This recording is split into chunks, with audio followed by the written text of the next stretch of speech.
Okay, I'm going to call us to order for 7 p.m. We have a pretty full agenda.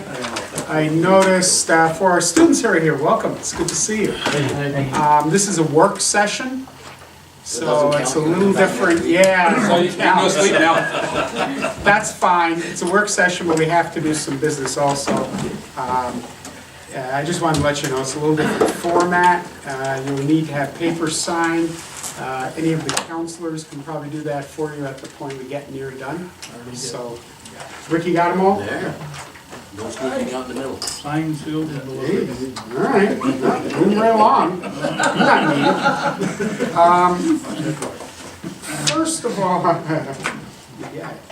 of all, on our agenda, we have at a work session an opportunity for public comment. One individual, Mr. St. Germain, noted he'd like to address the board concerning the appointment of board members. John? Yep. What I was wondering, number one, I read in the paper where the supervisor was going to ask the board members to stay over. I know the supervisor doesn't have that authority to have them just... You know that? How do you know that? Huh? How do you know that? Because it's in the logbook that you have to, supervisor only has the authority of what the town board gives them. And so if the town board doesn't say that approve of that holding over the two appointments, then Okay. the supervisor can't just make a statement, yeah, I'm gonna have you come in. And I wonder, has the board passed a resolution appointing these two individuals to hold over for the, No, the board hasn't passed a resolution. so obviously you're not gonna pay them then, because they're not. We are paying them. They're not authorized to. They are authorized. Under what statute? You tell me. I believe if there's a situation we have here and it hasn't been determined who, say, the people who will be replacing one of them will be, there's a holdover situation. Yeah, but under what statute, what law, how do you hold them over? You just. Oh, no, and anytime you have something like that, where you have people in place and the election is not decided, there is a holdover process. I'll send it to you if you wish. Send me an email tomorrow and I'll send it back to No, you. their terms end as of December correct. 31st. John, I consulted with the Association of Towns, and it's probably one of the fastest responses I've gotten in over 8 years. It was clear, it was obvious. She cited legislation that an event like this, you can't leave the municipality vulnerable, potential problem, not even be able to have a authority to take action. That if the candidates who would be outgoing choose to stay, so that's the only criteria. If they accept and choose to stay, they stay until the elections are certified. John, let me read the case law on this. It says, where an appointment is made to fill a vacancy and no one is elected to the office at the next election, under the provisions of the section, the appointee continues to discharge his duties of the office until the successor is legally chosen and qualified. So when you have somebody legally in their position and the election doesn't determine who will replace him, they hold over until there's a legal determination by a judge that somebody's going to replace them. I can give you all this if you wish. They have to be, some authority, you have to appoint them to stay on a town board. They have to be appointed. You can't just arbitrarily say they're gonna be there and the supervisor doesn't have that authority. I'm sorry. If you read town law. John, I consulted with the Association of Town Attorneys, Yeah. and this is appropriate. I don't know where you're getting your information. I go by what they say. I'm getting mine from the So- State Board of Elections. Well, that's good. I'm getting mine from the Association of Town Attorneys, and that's what I'm following. We reviewed the law. It's perfectly appropriate that they stay, and there was never any indication that it had to be by any resolution. They remain in office until. What law allows it? Jim just said he'll send it to you if you want. I'll send it to you, John. Is there any reason you won't send him an email so he can respond to you? Yeah, Okay, yeah, there is, okay, good, okay. good. If you don't want the information, then don't worry about it. No, I Okay, may not wanna put things in writing, Marty, it's up to me, not up to you. But I'm just saying that. I think you've made your I point, think John. well, yeah, number two, you know, I wondered, did the association of town or anybody understand how do these people get paid? Do these people get paid for like 2 weeks, or for the full month, or if they're under here 6 months? Every day that they're in office. And then what happens to the elected official when he comes on board? When they come on board, they get paid for every day they're in office. That's not hard. You don't get their salary from the. It's not a salary. Beginning of the year? It'll be prorated if elections are certified the 4th of February and the new councilors come in and begin serving on the 4th, they would be paid from the 4th going forward. We can't pay more than has been authorized for the position. Well, you're not paying as much as authorized. We wouldn't get as much if you don't work the whole Because it's year. an elected office. You don't get as much if you don't work the whole year. Oh, I would like to see that in writing. Well, I would like to see you approve that when you were a counselor, to pay somebody for work they weren't here for. That's the way it is, Joe. Well, that's the way you're interpreting it, but I want to show me something that tells you that's the way you pay, that the salary for an elected official, when he takes office, once he's certified, he does not get a full year's salary. It's not a year's salary, anyway, so. Well, of course it is. If you're elected for a year or 2 years, your salary is for that 1 year or for 2 years or 4 years. And if you're not elected for a year and you're elected for 11 months or 10 months, that's prorated for that amount. Yeah, but you're not elected for 10 months or 11 months. John, let me read you one other, this is an opinion from the controller. Where a new town tax collector is elected and his predecessor holds over an office and is entitled to compensation therefore only until the form duly qualified for said office. So you're paid for the period of time that you're in. But the elected official, the tax collector that comes in to the position that's been elected, it doesn't say there, right there, that they get paid for the time only served. That's only for the persons, the 2 people that are taken, held over. It doesn't say the new tax collector coming in elected does not receive the full salary for the elected position for the full year. Well, that, not every case says everything. I think it's pretty clear. I would agree with Bernie. I don't think you can double pay people. I think if people are serving, they would be paid for that time period, and then when, say, Mr. Metz comes in, if he's the one that does come in, then he would be paid for when he commences the action. I mean, theoretically, I suppose the decision of the judge could be appealed and could go on even longer, so I don't think the town would be right for the town to have to pay 2 people.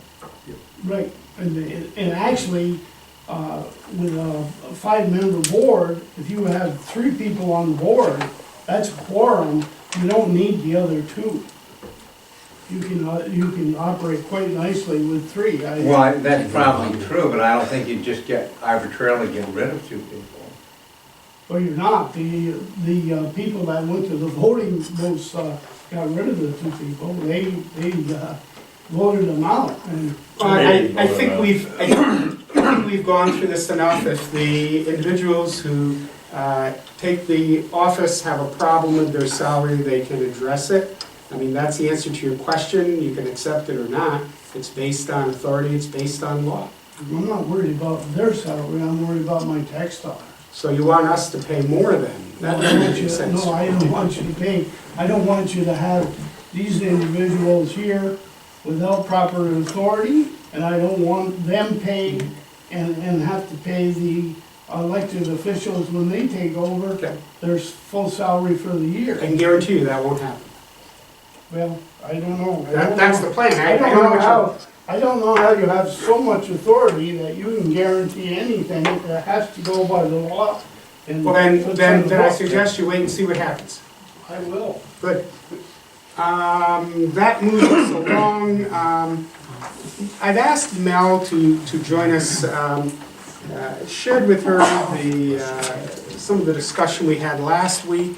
I asked her to update her job description, not her job description, I asked her to update her duties, which she does, which in practice is a job description, but sometimes there's a formal description and there's practice, and take a look at that. And one of the things we've talked about with some change is that there may be some opportunity, and I've asked her to also give that some thought. One of the things I mentioned to Mel today, I told her I wasn't sure if I would like her to come or not, and actually today I said, yeah, I think it would be wise, because one of the things in a conversation we had prior that surfaced was about the transition of parks, and I think I'd used the phrase before that her position does not have the responsibility for the work, but certainly has the accountability and the follow-through and some other things that I think she explained pretty well. So the only thing I'd preface with, everyone just got this, they didn't have your list before, so we're kind of looking through them now. And maybe just while individuals are looking at the list, and I'm sure Mel will come back and talk with us again if we want. You could share what you see a bit for the future, some new opportunities, but also your responsibility, your accountability for the parks, the physical. I think, I've been thinking about the easiest way to explain the change of responsibilities and in the delivering of, maintenance of the parks and park scheduling and all that kind of stuff. And basically, what has happened is the maintenance of the parks has been distributed back to the Buildings and Grounds Department. The mechanism by how that happens has not changed. Those directives of what needs to be done in the parks is still coming from me. I still schedule everything in the parks. I actually did a year-long schedule for the Buildings and Grounds Department to follow as to exactly what needed to be done, when it needed to be done. I'm still responsible for following up on all of those duties. And so, the best way I can explain it is the mechanism by how that's delivered has changed, but the end product is still the same. I am no longer telling two staff members, you need to go out and mow this park and this park this week. I'm telling the Buildings and Grounds Department, this, and this needs to be done. So the mechanism has changed. The responsibility of my delivering the task is still the same. Nothing has changed. So I guess I'll preface it with that and, kind of throw it out there. If anybody has questions as to exactly what that means, please ask. I went down through and put down everything that I do and more. There's some opportunity to possibly even do more. Sometimes when I say that, I look in the mirror and think, what the heck are you talking about? When will you find time for that? But I believe there's potential to do some new things right now. It's going to require a little bit of organization and time management, but I feel confident. Such as what items are you thinking? I would like to look at some of the projects in the parks and expand. I put a couple ideas on there that I've been tossing around.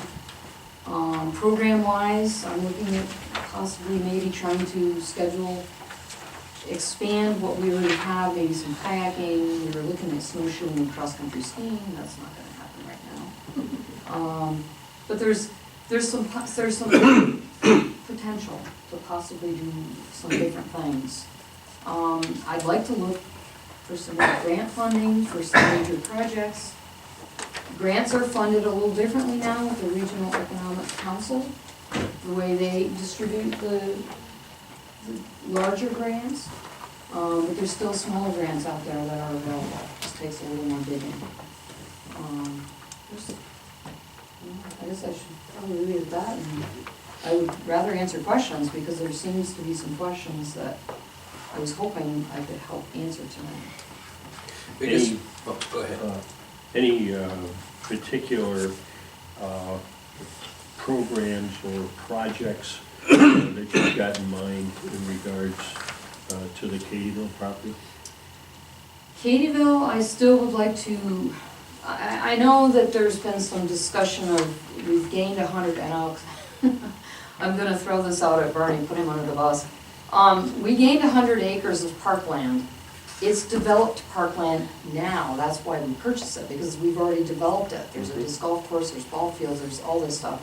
And I know that there's some thought to possibly someday doing a feasibility study as to a community center there. And I think there's still potential for that.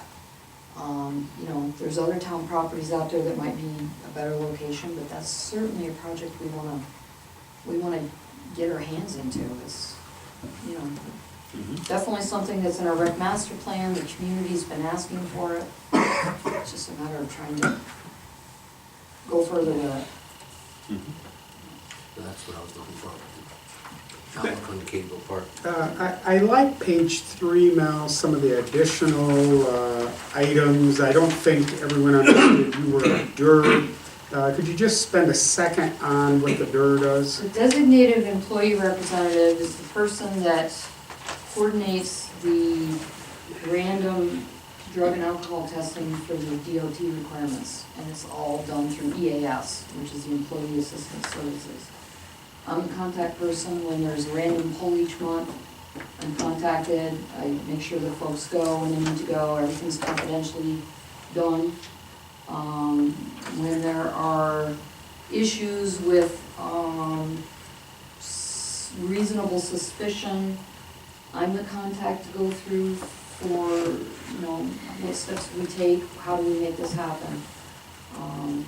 That's kind of an extra job, it's not anywhere in the job description, but it's something that I've been doing for several years now, so. I see some of the other options. For example, I'll share with the board later this evening. This afternoon, I received information about the Healthy Neighborhoods Program. And a grant was received through the Clinton County Health Department. And I recall them doing a similar thing a number of years ago. I think it might have been in the mid-'70s, where groups went around the community, did a home energy audit, and provided that information, but also provided free energy-related materials, weather stripping. They did insulation. They went as far as to drill holes in roofs and put vents in to help with heating, and so on. And we'll get more information on that. And as I looked at this, Mel, I'm going to share it. It's kind of telling us we're going to be in the town of Plattsburgh January, February, and March, I think. And I was thinking, you know, it's a county, and obviously there are a lot of people in the county with a lot of needs. But those are the kinds of things that we just don't have the staff to make sure we're getting our part of that, and work within our municipality to make sure they get to the right homes. And those are the things that I see under that broad umbrella about wellness. We've talked often over the years, the health and wellness, which is why we do the athletics and the sports, and, you know, with our young people and with our seniors to get them outside. And do you see an expansion of those roles? You know, as much as we can fit it into our day, basically, I mean, I feel like I would like to do everything. You know, as much as we can. I mean, that's definitely fits into our mission, and you know, Aaron and I are always up for a good challenge in expanding the programs, but I have to be careful about what I say. Yes, I can do everything, because I know I can't. Realistically, it's a busy place, as you can see. No, I actually saw tonight, we're doing the Meet the Cardinal or basketball with the Cardinal. Like, what's our part in that? Our part, Meet the Cardinals, we don't actually participate in, but there was a clinic tonight Yeah, the that was- basketball thing, that's what, Yes, that's what. yep. We partner with the Youth Bureau on a lot of programs because we can share staff and do more. So tonight's program was a clinic that was set up with the Plattsburgh State Women's Team. They ran the clinic. After the clinic, they're doing a little, they call it a dribble, dish and swish competition. I happen to know there were 107 people there tonight for the clinic. Mostly it's to get hands-on stuff from the women's team. We'll probably get about half those people stay for the competition. But we partner a lot with agencies all over the county. The February program, that'd be. Snowball collaboration is Share a little huge bit. one. We collaborate with at least, I think there's 15 different agencies that we're working with to provide programs. So, you know. I was how you make surprised, things happen. and I saw Clinton County partnered and we partnered, how come not the city of Plattsburgh? Do they, You know, it's hard to compare us to the city, and I know a lot of people wanna do that. The city is a different, I guess I wanna say. The city tends to have a lot of event-type programs, big events, that brings the whole community together. We do more programming for residents specifically. We don't do the big, region-wide event like the half marathon and different things like that. Their focus is a little different than ours. A lot of their sports programs are run by private organizations, like Little League. The soccer program in the fall is run by a private soccer. I mean, they've taken some of that back, but some of it they still fund now. We run all of it. So it's a little different. I mean, they have some really great things going on. We have some good things going on, and it's just, our focuses are a little bit different. And they don't have any camps, they don't do any of those kind of programs. Some of the events that get tied into the rec department of the city are spawned from the chamber and strategic tourism. Absolutely, and Such there's as outside windsurfing. groups that come in and use their facilities, which is awesome for the area. It's just a different type of program. Anyone have anything else? I mean, it's good to have a full discussion. No? Okay. I thought I would have more questions, answers. Nothing? Thank you, Mel. Thank you. Now, could you, before you run, and this may be an unfair question, catching you off guard a little bit. Could you give me a rough estimate of what your participation levels might be on these major categories? In other words, when I'm looking at an area here like youth programming, anything, You gotta give me more. What page is that? I don't know what you're asking me. A rough Okay, estimate something of- like baseball, Okay, baseball, softball, 15 teams. 15 teams and on average, Average 15 to 20 kids per team. So Okay. maybe, what's that, 250, 300 kids for baseball. so we say 15 by I think I know I've 18. given you quotes. And is that both, or is that each Baseball, softball, combined? just 15 baseball, teams. softball, yeah. Okay. Soccer, I believe soccer was 15 or 16 teams. and, Actually, it might be 17. okay, and I hate to give approximately, you an appropriate how number. many Your partner Yeah, and that's what I saying mean. Hey, there you are. 18. 18? All right, well, we got 18. I probably wasn't counting mini mites and And what down. would we say we run on average? 20 kids per team. Okay. And believe me, I'm not holding They anybody. could be the same, they could be different. you know, that's- Basketball, 3 to 8. 12? Are we at 12 teams for basketball this year? 11. Oh, okay. I was 11? pretty darn close, yeah. 1 7 8, 1 person. And you run about 12 kids per team? Yeah, we say 15. Okay. How about I team? could give you a complete report with all of our numbers for all of our programs. It would- Would you rather, you want that? Sure. Send out an email. Absolutely, Okay. because I do have that all on a All right, spreadsheet. okay. That'd be great. Yeah. That'd be great, because I think that, you know, that speaks volumes. Oh, yeah. When people can see the numbers. Oh, yeah. Yeah, okay. Just send that to me so I can throw it in the file with this conversation, and then we'll distribute it to everybody electronically. That didn't come up last month. We get that stuff, Mel, and you look at it for that meeting, one of the 27 things you're doing. And you don't. You don't sleep you without don't- it? We don't memorize all the data, correct? Okay, yes, I absolutely would do that, Tom. That'd be I good. think you'll be surprised when, take a minute to really look at it and And be shocked. I'll leave you with a thought. I had to go to the dental hygienist this morning, and, you know, lying there in the chair with my mouth wide open and her having, you know, 3 sharp implements in my mouth at the Uh-oh. same time, and she was telling me just how much she thought of our recreation program in the town of Plattsburgh, and how happy she was that the town of Plattsburgh continues to offer the programs that we offer to our She's youth. actually one of our coaches too. Yeah, I know she is. She helps out quite a bit. Good, thank you. Would you put a hard copy in the box? Yes, absolutely. I could put a hard copy in And everybody's. and as long as you're digging there, if you have it, your spreadsheet where we can look at 2013, 2012, 2011, we can see trends and growth. I love to look at that It's stuff. already on there. Good, good, thank you. Okay. Thank you. I'm not Thanks, gonna go Mel. too far, you sure?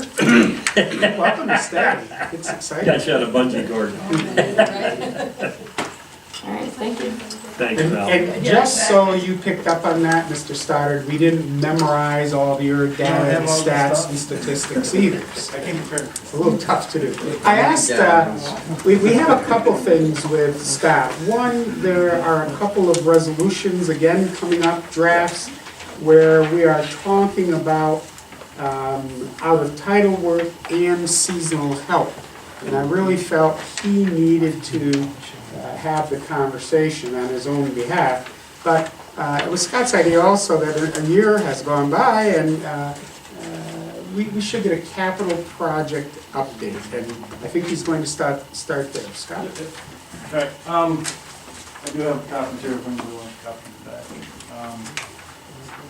Really what I originally presented, or was requested to present to the, by the Water and Wastewater Committee, kind of just some of the stuff that we were discussing and trying to move forward with, and really some activity to project our capital planning and what our capital needs were over time. So that was originally done August 27, 2012. What I did is I took that presentation and really just added a status line item to each of the bullets. So, you know, really, the original, like I said, was come forward, present it. Categories are water and wastewater, consolidated district, water and sewer, and base district water and sewer needs. Original costs were kind of preliminary. As we go through them, they become more defined.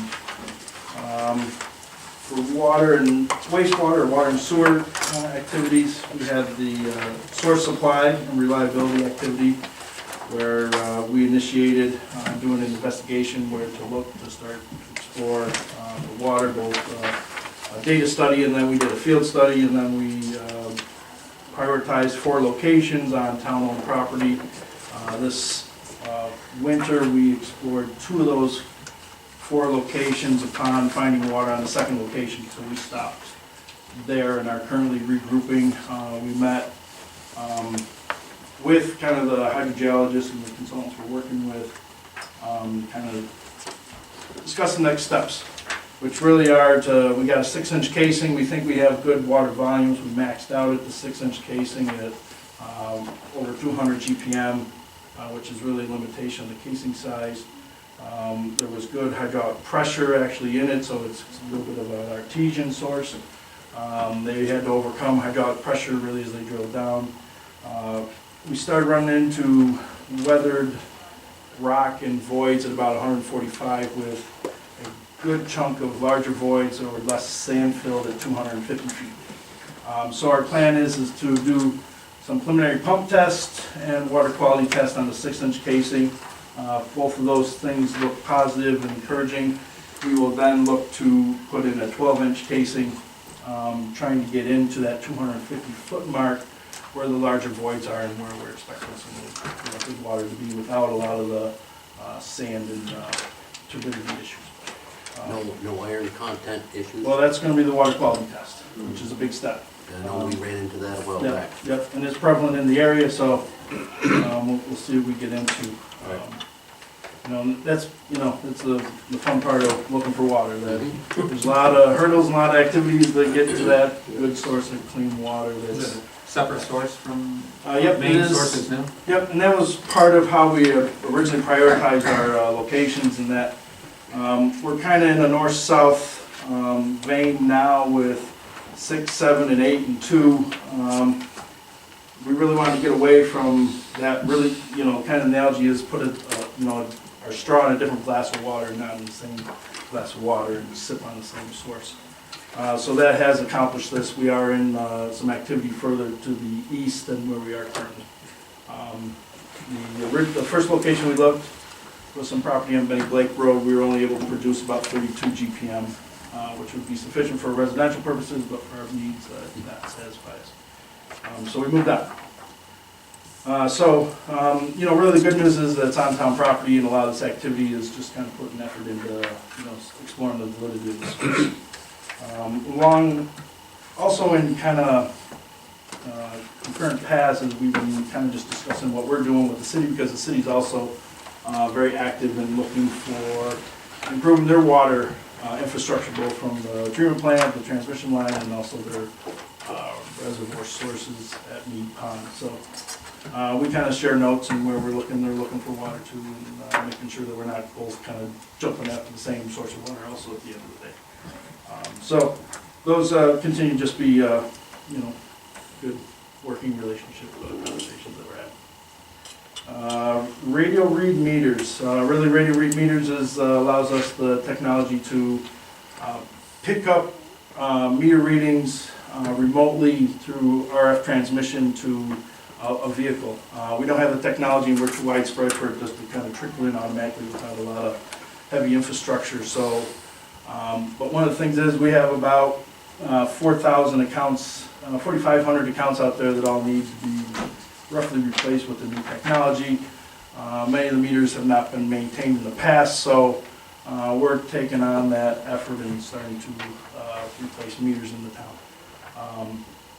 Really, the guidance is 15 years is reasonable life expectancy for a meter to run accurately. They are cash registers, so we want to get those things accurately reading. So really, this since we started, it's probably been a year and a half. We got 758 meters in. One of the challenges in trying to chase a project like this that hasn't been dealt with, I would probably since the meter went in originally into the home, is that plumbing standards and homes, building standards have changed, whether it be check valves. Someone may have old galvanized piping that comes in the house, and you go in there to change out the meter, and now there's some plumbing issues that have to be addressed by the homeowner, and then that's an additional expense on their behalf. So it's a lot of effort in chasing and following up and trying to get meters chased out. Once all the plumbing changes are made and switched over, future changes will become much quicker and reasonable in time and effort. So, but we continue to work through that. And, Scott, you did 758 in about 18 months. Is that a pace that in another 18 months we think we'll have another I think 758? so, and what we're kind of running into, and a lot of times it's just getting into the homes ourselves. But one of the things we often find as we get in there too is that the meter has one reading. Since we never gotten into the house, we've been relying on a remote reading on the outside of the house. You get that reading now in the house and you find out they've been wrong for several years. Now, how do you recoup some of those costs? So we did develop a meter discrepancy policy that already went in place, knowing that we were going to be dealing with this issue, and many municipalities are kind of faced with this every time you go and change stuff. And, because really it is a convenience for us to go up, and nobody really wants you on their property anymore or going in your house. So the more we can get radio reads out there, the better it is. It's less liability for the town. I don't have someone on someone's property. I don't have people getting bit by dogs. Being claimed for peeping Toms because they're walking by the window. Just have be that you were also there getting your cup of coffee. We have all kinds of issues when we run around getting meters. So I would think that's kind of reasonable pace for what we're doing now. Backup generators. Originally, didn't we talk about 500? Yeah, that was kind of, with 4,000 roughly meters out there accounts, if you did 500 a year, that kind of puts us on a decent rotation that really we're always be in the meter replacement business. So, those are kind of our goals, and we'll continue to. Well, you'll always be in it if they can't last 15 years. Yeah. So, I mean, you'll get a break from Yeah. that, if you keep that pace up. Yeah, it's good. Backup generators, emergency power at our lift stations. We have them in several locations, but we don't have them in all locations. So, natural disasters, events, ice storms, we kind of deal with this, it seems like almost on a weekend basis now. So having these systems in place are kind of critical. We've started pursuing, trying to get those either incorporated into projects, but also an opportunity came forward with the post-Sandy hazard mitigation funding with FEMA grant applications. So we've submitted for 7 generators at 7 of our locations. We're working through the application process. Application's been submitted and accepted. Granted, it was very tight timelines to work through that process, but it did work. So now we continue to stay on top of that and go back and forth with them with any information requests, but it's moving down through the review process. And I think it's like step 5 of 9 it's in right now, so it's in field management review. GIS, Global Information Systems. This is really making our infrastructure available in an electronic format with all our paper documents and files that we can then bring these forth and have it available either electronically at your desktop or in the field. There was really little to no GIS data available historically, so we started to try to implement that. It was some software purchases and a little bit of hardware, some GPS units, things of that nature. Scanner was also fundamental in their implementation of this, and at this point we've pretty much gotten both systems into about 95% complete, which is a really great accomplishment. And I give it to the guys that have gone out there, we put together a little project team to kind of head that up and go out and collect data and chase it down, and that's really where we're at, is kind of just reviewing the accuracy of the data.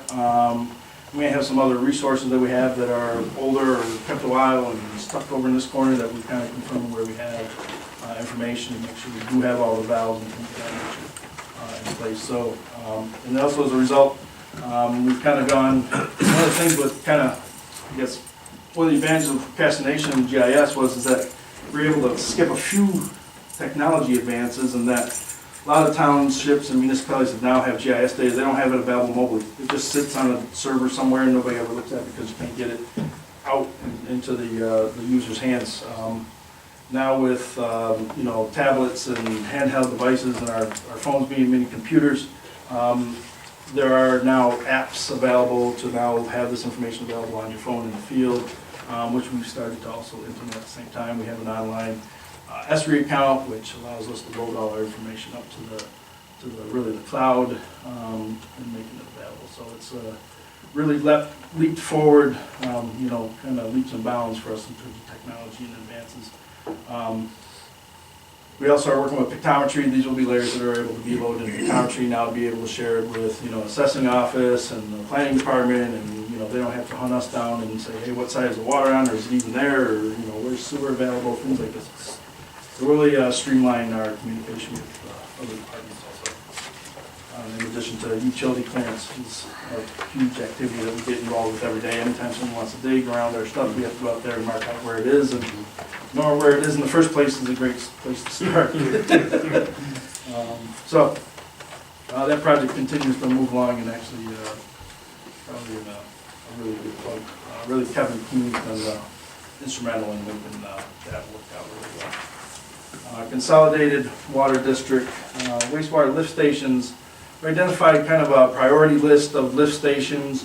We kind of worked through that list. They've been a little bit, I guess the prioritization of that list was driven a little bit by some of the funding sources and some of the activities and growth and commercial activity in the town. And right now we're pursuing Route 3 and Sorrel. They're both kind of evolving simultaneously, but we did get some alternate funding sources with some public-private partnership funding, and actually the Red Sea, or the Regional Economic Development Council, also got some funding through. So those are ready to go out to bid here this spring. We'll be in construction here this summer, and hopefully we'll have a couple of new up-to-date lift stations in terms of safety and energy efficiency and, you know, really just capacity in general will be helpful all around.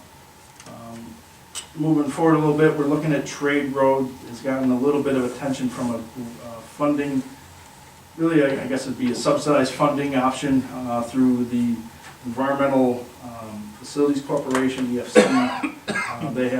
They maintain the state's Clean Water State Revolving Fund. We've been identified that we are kind of on a short list. So once we get some of the milestones in place, some of those engineering reports, things of that nature, once we get those in place, then we can submit our application for some subsidized funding there, which really is kind of, there's some 0% short-term loans, and then it's basically they give you a 50% reduction on whatever the current interest rate is. So we're kind of pursuing that option too as a funding source and helping us push these 6 lift stations around. Also, as we look at Bluff Point and Cliff Haven, they're a little bit lower on the list, just as a result of trying to get some of the I&I handled on the base, because a lot of that base infiltration flows through these lift stations. I think we can reduce and consolidate some of those lift stations as we kind of resolve some of our infiltration issues out there. Storage, really dealing with our existing storage, maintenance of our existing storage. We've done some exterior inspections. We're going to do interior inspections of, we have 5 prioritized tanks right now that we want to go after. Katie'ville, 3 on Kimberly Lane, and Hammond. They've been kind of prioritized primarily from an exterior standpoint. We now, many of the other tanks we've been into, interior and exterior, now we need to go into these interiorly, see if that shifts our prioritization around a little bit. And then we'll look to kind of start, we'll go out to bid this summer for probably a fall activity on kind of 1 or 2 of the tanks, depending on how they get prioritized and cost implications and where we need to go. The reason we have to kind of go after the fall is that when we take these tanks out of service, it does kind of put us in a little bit of a compromised situation in terms of our storage capacity. So we don't want to do it in the middle of July when we may hit a drought or some period where we need all the 5 million gallons that we have in storage on the hill. We need it all. So we don't want to put ourselves in a vulnerable situation either. So schedule will be kind of critical also there. Base district. We're looking at some storage needs there, especially as the airport expands and commercial growth continues there. You know, there's a couple of key tenants that we're waiting to hear on that could come that would really drive us to get aggressively involved there in need. But to date, that has not happened. A slight opportunity has come forth with Schluter, but it's kind of not the ideal fit. So we've been kind of talking about how we're a little bit, we're off in terms of timing, and we really kind of like it in the base district, and they kind of want to go over on their side, and that's in the consolidated district. And so we've been kind of talking through that, but right now it looks like we might just be off in terms of timing and some of the needs there. Connecticut lift station. That's kind of refers back to my reference where we're looking to consolidate some of those lift stations that exist over on the former base as we deal with infiltration and consolidating some of those. So once we get the sewer lining project fully implemented, then we will be able to start, we'll have a true sense of what our flows are off the base, and it's believed that we can reduce a lot of our infrastructure there. Sewer inspections, kind of what I've been referring to in terms of reducing infiltration and inflow out on the base. We originally did an inspection in 2012 of all the existing sewer, looked for integrity issues. Really, we inspected 3,000, about roughly over half of it needed some type of repair made. We broke that into 5 digestible chunks of the 1.1 million predicted to repair all that infrastructure, and we started to take those on. We completed 1 phase last year, which was really one of the big sources of I&I, because it went through a lot of wetlands areas and swampy areas along the backside there by the golf course. So really, we've already seen effects at our lift stations already in terms of just pumping hours and things of that So we're hoping to go out in the spring for that, and get that next phase accomplished, and then keep moving along. Also simultaneously, the county is dealing with lining the sewer at the county airport too, so it kind of all dovetails together, and it makes this kind of complete out there once they're all implemented. Is the repair usually lining up, and that's the only thing we can do? Yeah, I mean, it's probably the most cost effective. I mean, we could go out and dig it all up at probably 2 to 3 times more of the cost, and Lining is- yes, lining is the most cost effective way to go after it. And, you know, and this was our first larger effort in terms of lining, and it went well. You know, a lot of times, really the logistics of this project was access and right-of-ways and getting trucks into places, and, you know, what was going on and perception of what was going on, and that they had support crews that knew, you know, the stage materials and activities, and then also getting into Bombardier's test track, which they have a very aggressive schedule, and anytime you want to shut them down so you can go in there and do some lining, they're really upset. So, but we coordinated with them on this phase, and have been successful. So, on the water system side, we have not done anything out at the base. We kind of leads back to a little bit about, depending on the needs and the use out there. Right now, I would say that we keep the base infrastructure sound through good pressure management, because it is all fragile AC piping. So we kind of manage it through really keeping up on our pressure reducing valves, and, you know, kind of communicating with those users out there, and working with the fire departments that use those hydrants in those areas. And any pressure fluctuation in the system, it will show up by coming to the surface out there, so, through main breaks and like so. But the county has dealt with their infrastructure on their side, so, you know, as we kind of move forward, you know, there's, it kind of, if we can support our funds through, say, hey, it doesn't make any sense for the federal government to spend money over here, and then we don't do anything on our side. So as we go forward and try to get funding, I think it kind of weighs in our favor that at least the, you know, federal government was on board and sticking money out here. So let's do it again out at the base. So that was kind of my summary of activity going on with our base, or really all the district projects, capital projects being outlined, and kind of where we're at. Kind of keep moving forward. So kind of laid out a map, and we're trying to follow it. So that's kind of where we're at. That's good. And it all out. Good. You're off to a good start. Let's hope we don't have any other unanticipated Yes, tasks. that's the end of the taste. Anyone have any questions on that report? If not, we'll go right to our number 3, out of title work and seasonal help. You got a memo, I think, from Scott in your packet about that. Hope you did. I don't have copies. I assumed you did.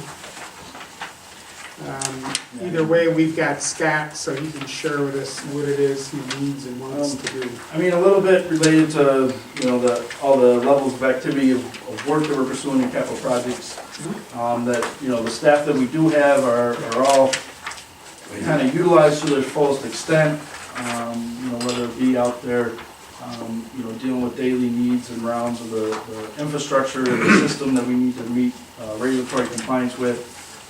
Customer service activities, dig safes, you know, responding to, you know, commercial expansion, things of that nature. There's a myriad of activities that we get into, especially inspecting things of that nature.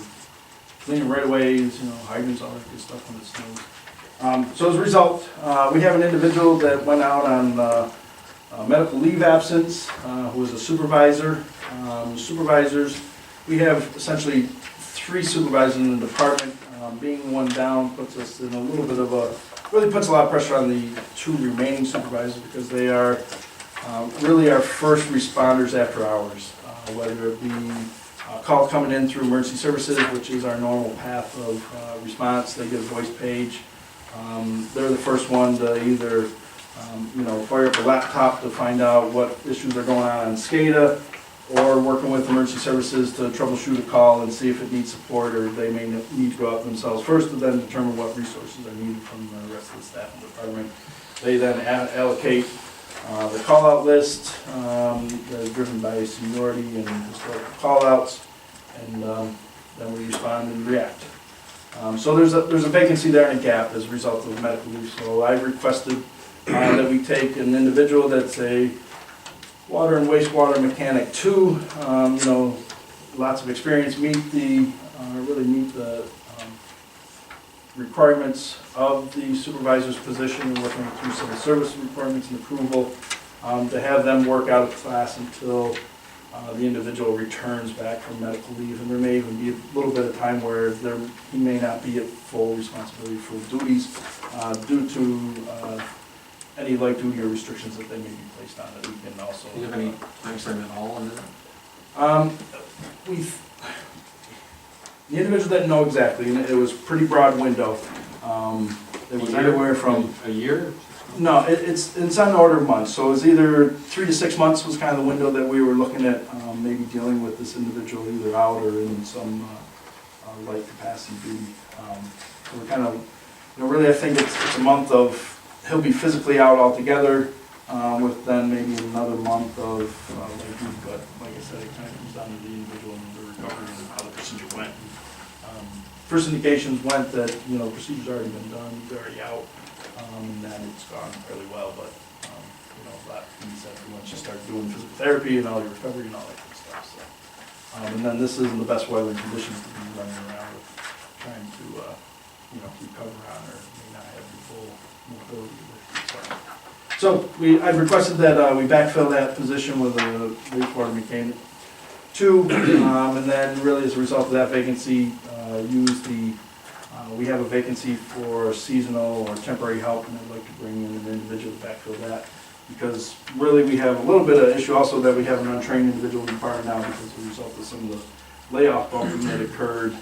So we're actually kind of down a person in the end, and that we're fairly tight overall. So it's really one individual work out a title and then have a temporary support, really to backfill that position that went into out of title work.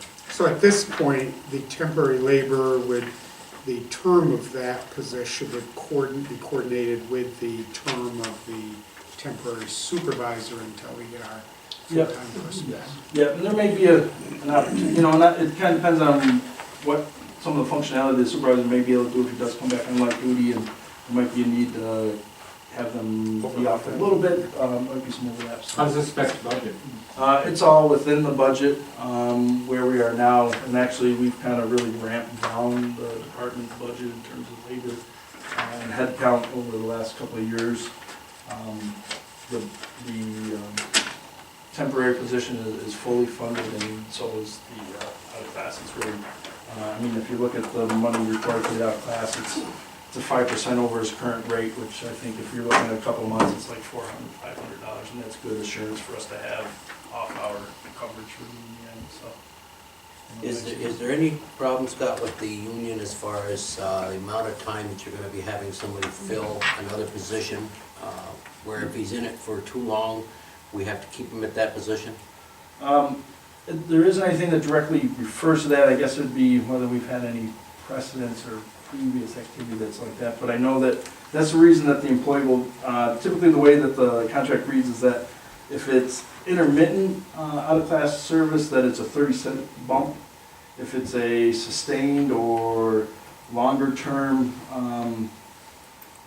out-of-class work, that's where the 5% comes in. So the fact that the section kind of deals with short and long-term pay scales as a result, that's kind of, I think, how they dealt with you being in a position that's. I'm just curious, because it seems to me I remember something in there about it.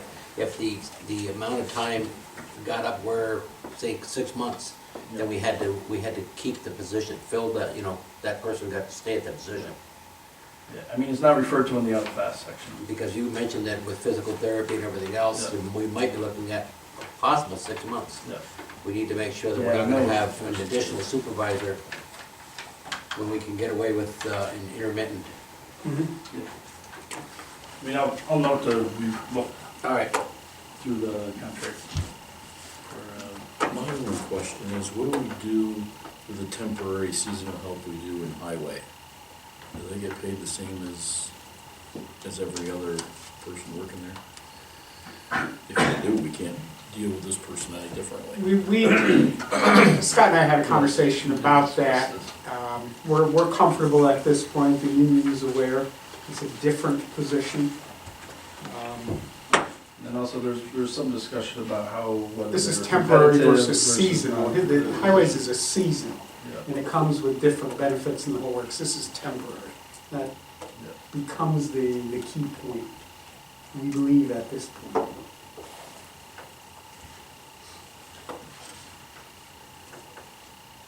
You had talked about previously of having people trained for taking over different positions, so I assume that the person has the experience. Yeah, oh yeah, yeah, and actually, the individual that we're, looking to put in this position is an individual that, showing some potential to kind of be put in this opportunity, so we're kind of using this for kind of a opportunity to see how he will do with kind of, giving him the reins to have a supervisory role and kind of do all the activities that come at you when you supervise. So this actually works towards our long-term goals. Yes, I think it does look at our succession planning and will give us a good idea how this individual will work out in that role and possibly would be a good candidate in the future to be a supervisor.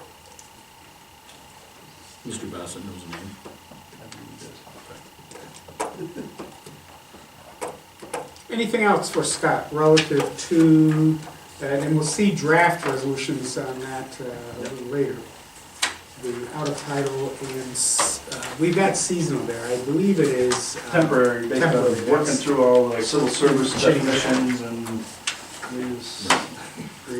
To make sure in the resolution I didn't use the word seasonal. The resolution says seasonal? No, I'm hoping it doesn't. It should say temporary. It's temporary, right? Good, That's so we're, that's what it's just it my agenda used the word seasonal. It is not a seasonal, it would be a temporary. That's an important distinction. Anyone have anything else for Scott? Okay, Thanks. thank you, Councilman Scott. Have a good evening. The next item on the agenda is historian's blog, and maybe if we didn't have Mel and Scott coming, I would have asked Jerry to join us, but I didn't. You all know what Jerry does in the position. I think you respect the work that he does. He's wanted to create a blog for the town historian on our website, and has done an amount of work. Dave Kimmel has done an amount of work to put that in position also. I had a meeting with Dave and Jerry last week, I think, and we discussed the blog. Dave needed to share with Jerry exactly what it is. It's not a interactive email kind of chat room type thing. It has a backside that's much more complex and would require Jerry to do some things. My cut to the chase was, as this is evolving, what is going to be the minimal cost to the town? Dave hasn't put it in writing, but he said he felt he could do the tech maintenance and support for a blog that had some number of updates, not ongoing daily. There would be postings maybe 4, 5, 6 times a year for the cost of $500, which in another time might not have been a huge issue, but we've cut the historian's budget to where he doesn't have $500. I told Jerry I would bring it to the meeting. You may want to discuss it. You may have a firm opinion based on what I just said right now, and there is no discussion.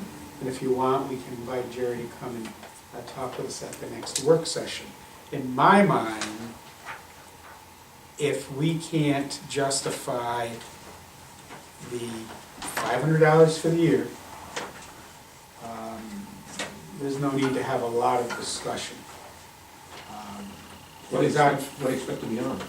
Pardon? What do you expect beyond it? Did he give you some indications? He had some topics, yes, and I hate to put words in his mouth. I think, the role of the town during Civil War, letting that be a access to exchange information, ideas, questions was a big part of it.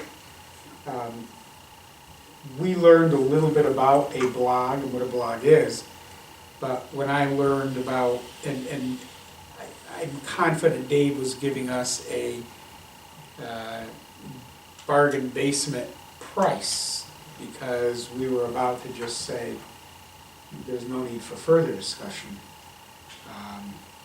But that's really the conversation. I think it's hard to, well, you know, is it worth it? What will we get out of it? What do we need? I mean, the bottom line is, can we justify taking $500 out of the budget for the purpose of a blog, an item that wasn't anticipated earlier? Can I throw an idea out at you? Yep. The town of Plattsburgh Recreation Department has a Facebook account. Why couldn't the historian have the same thing? And have you ever seen the Adirondack Ghost Museum tour? They put up a daily historical photo and a caption about it and whatever. Why can't we do that? Facebook would be free. And you could get interaction. People could type in comments and you could respond to them and you could do all that and you could do it for free. I made a note and I will convey that. Anyone have any other thoughts, comments? They don't feel that we can do this through the regular website. No, blog takes a whole different setup. We've already done an amount of work. Dave has already done some work for the town to make this happen. Well, to make that work, you just got to encourage people to like that page and then it'll continually pop up on their account. And, you know, as long as they've liked it, it'll pop up all the time. It would actually probably generate more interest from people seeing it than searching out our website to find something that he's posted. That'd be my guess. Okay. That would be if you had the Facebook one done. Yes. I will convey that information. I will also convey we're not ready to authorize the expense. And you said that was only gonna be 5 times a year?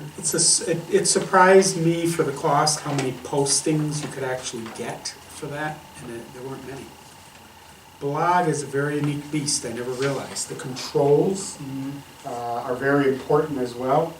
One of the things Dave may mention, because we're a municipality, it's one thing with ghost tours, and I know Mel has a presence with her programs, but you're always a little sensitive who will get in, where it will end up, who will customize it that we aren't aware, and do things that, the blog controls all that. And I have no expertise, I really can't give you more than that. That's why I said, to me, the number one is, whatever it is, if it's a $5,000 deal, we get it for 500, it's irrelevant if we don't have 500. Well, the Facebook account, if somebody got into it or did something, we'd just have to take it down. Yep. Yep. As long as somebody's watching, and there usually is, and you see things. Okay, I've got the message. Let's move the agenda. Number 6, Deputy Dog Control Officer Agreement. I put this on the agenda. It already passed. I put it on because of the way it passed. That evening, I had some conversation. I haven't signed the agreement, by the way. I had some conversation, at least with a couple of you, if not all of you. I was concerned, we were all concerned about the language that the Deputy Dog Control Officer was a part-time employee of the town. And Mr. Grimshaw, when he had signed the document, scratched off the independent contractor part. I met with Dave Duquette shortly after. I said, Dave, help me recall, there's something about this that made this one unique to other similar agreements. Mr. Grimshaw, who, as you recall, I said, I know we called him once last year because I called him. We may have called him twice. We may have called him once the year before.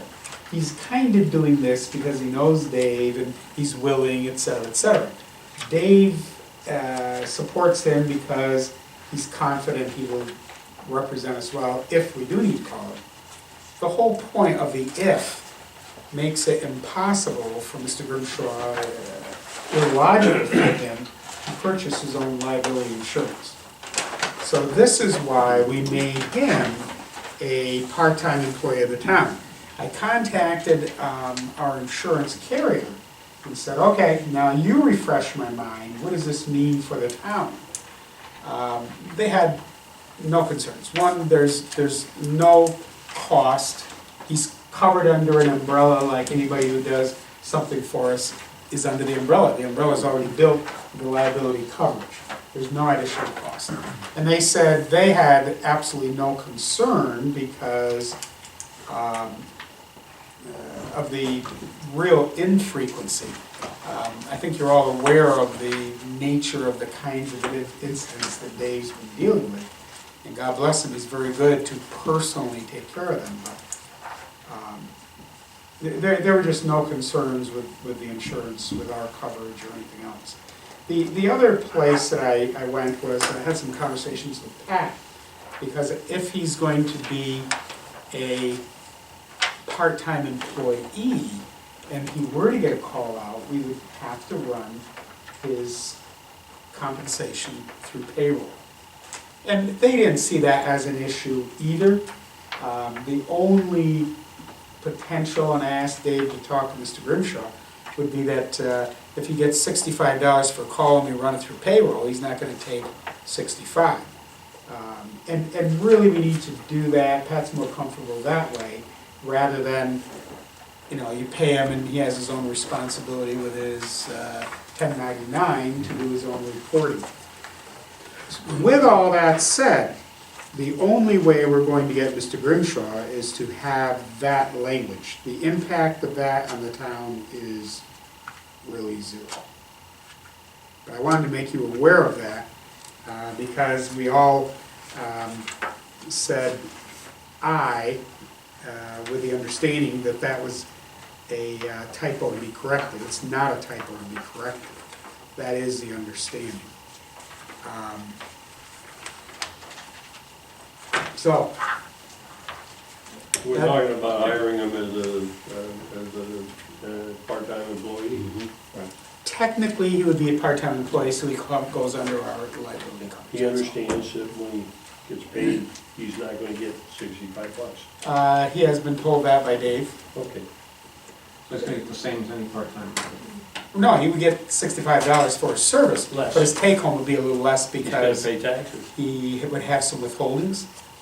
I mean, he can claim whatever he wants to claim to minimize that, but he certainly But would what still do we have. pay part-time employees, isn't that?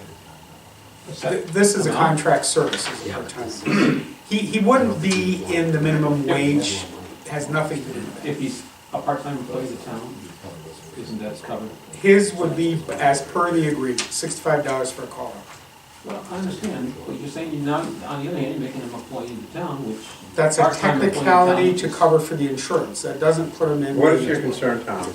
That he gets. Because the part-time employees get a certain amount, that's it, not per hour. No. A part-time employee might get paid by the hour, or he could also get paid by the job.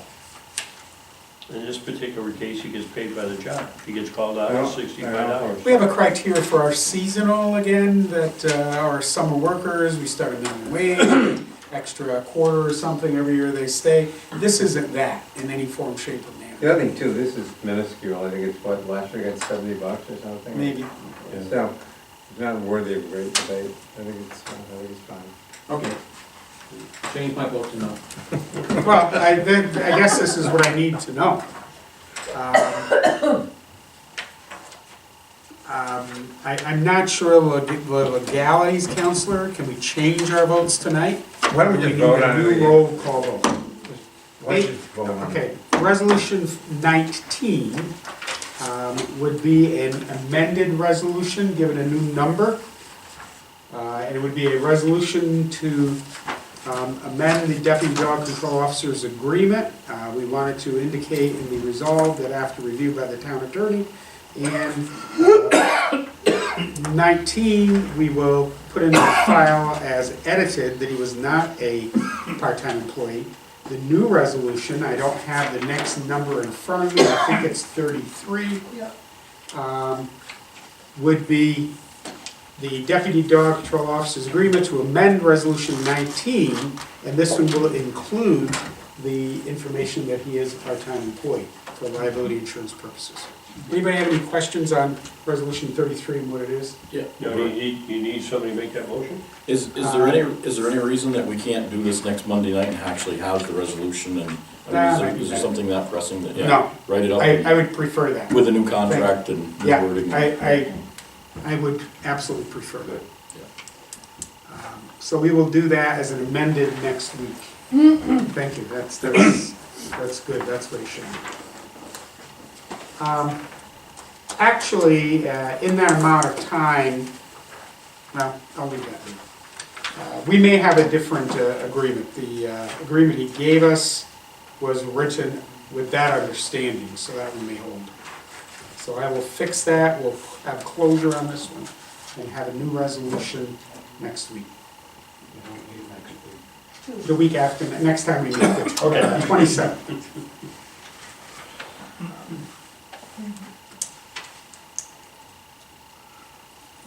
It'll be a resolution to amend. That's good. Okay, alternate appointment for ZBA. One of the things we're gonna see this evening, we have to deal with some voids. Our zoning board of appeals is very concerned that they have their membership.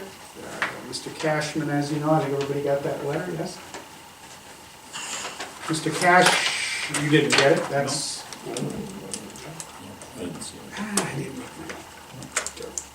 at it. You should have it, I don't have a note that you didn't get that letter. It may have come in there. Well, while you're looking, in case you don't, I have a letter from Stephen Imoff concerning zoning board of appeals members. Says, I would like to recommend that the town board reappoint the following full-time zoning board member for another term. Michael Cashman, 10 Mohegan Lane, Plattsburgh, submitted by Stephen.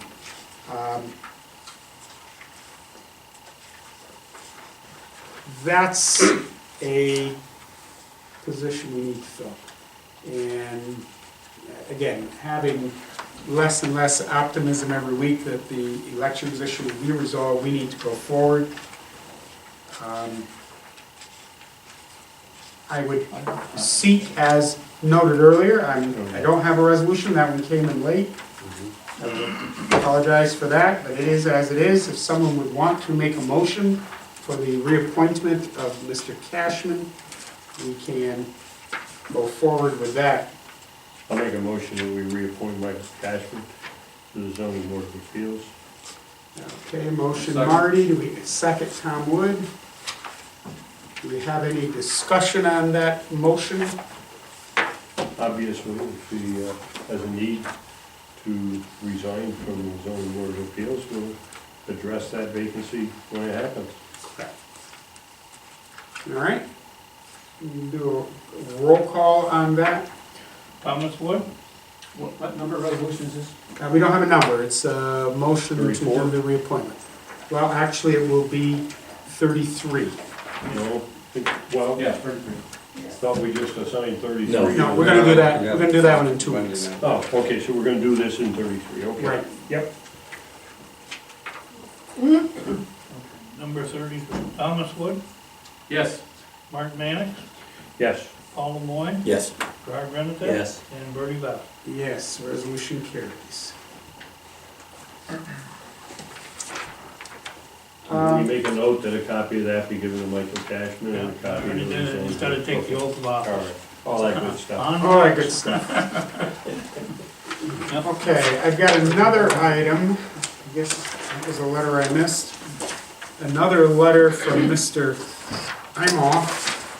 What he's aware of, this one's concerning the use of a credit card in the clerk's office. Department head meeting last week, that was a bit of a discussion, a lot of concern with projects that come to the town. They have their business, their corporate credit cards, they want to pay the fees, pay to get the permit, and they're an agent. They want to spend their money, they got the card. Why can't I run my card? So we've we discussed that last week a bit, and I think, Rick, you've got an update for us. I went forward to the bank that the town does business with, and I have the government, the gentleman that takes care of government banking onto it is gonna come here and give us the lowdown of what it is, because there's a 25-cent fee for every card that's processed, and up to 3.75% on the sale of what is processed on that card, that the town would have to somehow absorb, but in the government entity, we're not allowed to pass that back to the thing. So the way that Jackie does it, Jackie goes through BAS, which is a third-party provider, and you process. They gross it up. Right, well, they take the processing fee and incorporate the funds that they make off of the processing fee and give the town back their money at a straight, no charge onto it, so. So would we be able to go through BAS? I don't know yet onto it, that's what we're looking into, whether the bank, it's the bank, how the bank provides or works with these people onto it, so that's where we're at. Did he give you a time when he'd be coming? No, Okay, when he does, I'd like to I be just, there. I just got So, that let me know. thing in the mail that, From Patty. right, from Patty, that she and this gentleman will, be here to forward the information and all of that, and they're gonna be in contact with BAS, our service provider that the clerk's office and the tax receiver's office uses. So, In conjunction with that, I know there was talk that the courts are looking to have a machine downstairs so people could use a debit card, get cash, pay their fine instantly, and Judge Patton was pretty hyped up on that, and trying to get that resolved down there, because he said, he can close a lot of cases instantly with a fine if somebody has a debit card, and they get it off their books, and it's actually a time-saving thing for them, so. We got real close to doing that, and I guess what surfaced is we needed to seek proposals. right, And that never happened, and we had, there were some questions about our ability to do it, but now I think the power of the line, everything's there. We had some, Freed some lines up. we had some staff issues with it downstairs. And we had some staff issues. But maybe what Ricky learns, if they've got a credit card to get cash or use it as a debit card, and we could take the card and the clerks through whatever process, why can't they do the same thing down there? Okay. So that's why I want to be at that meeting. There may be the more only, business. the only thing that we're prohibited from doing is like some of the major stores, if you go in there and you swipe your debit card or your credit card, you can get a cash advance onto it, which we're limited, we can't do. Good. We can only process the actual fee that's there. And there was some problem because Pam St. John spoke to us about it. There was some problem that occurred with the credit card. And so Yeah, it was when it was pushed a monthly thing when timing. it showed up on It the pushed the reporting. timing issue. Yeah. They Pat- couldn't put it Pat on Bowen their said that it was report. that he could certainly show them how to deal with it. So. Well, they're using it all over, so, Right. yeah. Well, now it doesn't, like, if you make your deposit today in a local bank and the check is local, your credit card is local, it's instantly swiped, that day is processed onto it. If I took it today, tomorrow morning when you open up the checking account or look at it, your money's there. Sometimes. That was the Well, problem that I most think of the she time. was. Right, they're dealing with Some- Canadians and out of country and cards and that kind of thing. All of that, out of yeah. Canadians especially, those take anywhere between 3 to 4 weeks before it clears. I think I met their government specialist before. He's He a was younger here guy, once. he's pretty sharp, Yeah. sharp fellow, so he may be able to help us in the court too, but we'll start with the clerk's office. Actually, I met him in New York City last year, Mhm. onto it, we talked about it then. You're going to New York this year? So maybe that's something you can hunt And down as I've well. already put that in my packet, if he doesn't show up by then, that would be one of the things to, You Where are better we? show up by then. huh? If he wants the business, you You're better gonna ask the show same up by question I then. think I was going Go to. ahead. Rick, I think, And fishing licenses, are we back online with that? Nope, TJ hasn't been here to set up the system. And he's been on the list, and Diane sent him another email onto it. I think if you could get a hold of him, we have another, when would our next workshop session be? 2 weeks. 2 weeks? That's not a board meeting, 2 weeks, that's a workshop session? Okay, that's when we want the guy here. Can you get a hold of him and, Yeah, I'll tell Patty, I'll send Patty an email. She emailed me, Yeah. and I gave a copy to Bernie, because she emailed back and forth with him You can't set up that program yourself onto it. for the fishing ones? There's a process that you gotta go through, and he's gotta go to the server into it. I can't do that. I can if I wanna get into it, but I don't wanna be responsible if something's wrong and somebody accesses that computer and gets into the server, then, you know, I'm not gonna take the responsibility to it. Onto it. So it could be done. Again, but it's a totally different system than what we had. Onto it. So is it loading the software? No, it's you gotta download the program from the state onto it, and it walks you through the thing, what you have to do to initialize the system to get into it. You can do that right at your desktop. You don't need, It's gonna be programmed into the computer, and he's also gonna put the icon into it, so you don't have to go to the internet every time you wanna add it in. I can't do that. Well, he was supposed to be here Saturday or Sunday, he said to do it, but he never showed up. did he email that to you? No, that's what he said when they talked to him. You talked to him? Yeah, and then Diane sent him another, one of those notes there onto it. Today? No, that was Friday. Okay.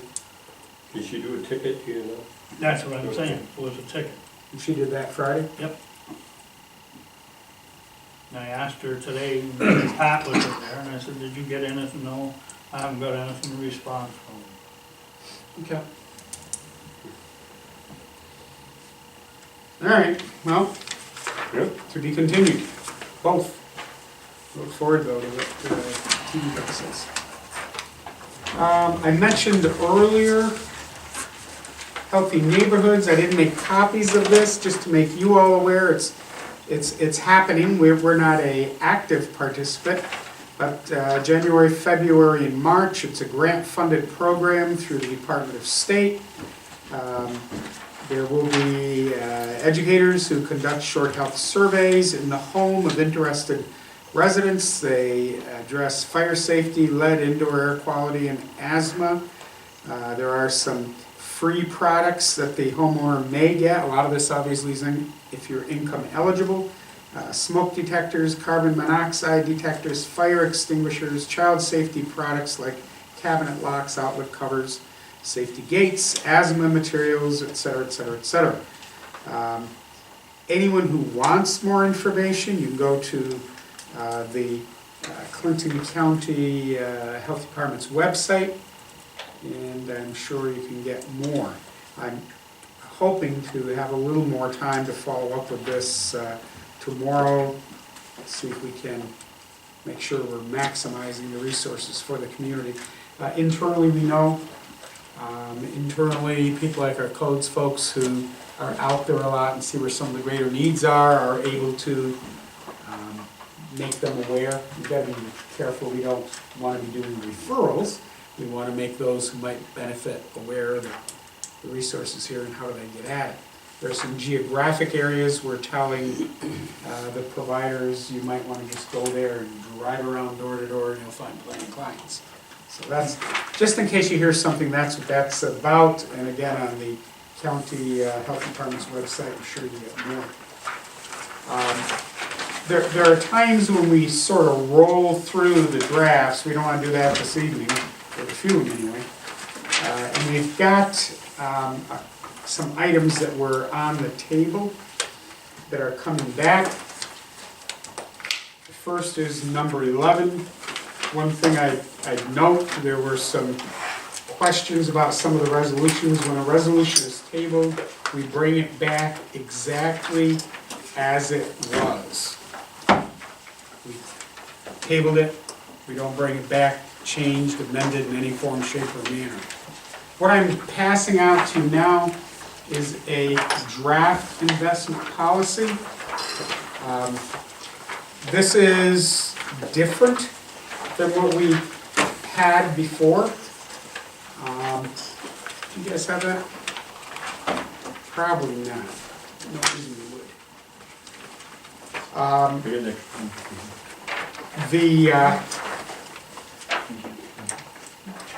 The nuts and bolts of it haven't changed, and that is the designation of depositories, the amounts. One of the things Pat wanted to do is raise Key Bank and TD, where we do the majority of our business, to 10 million. The others were kept at 5. All of the other, I mean, what's the big difference between this one and the investment policy we had before? And remember, there was no investment policy that we could find a few years ago.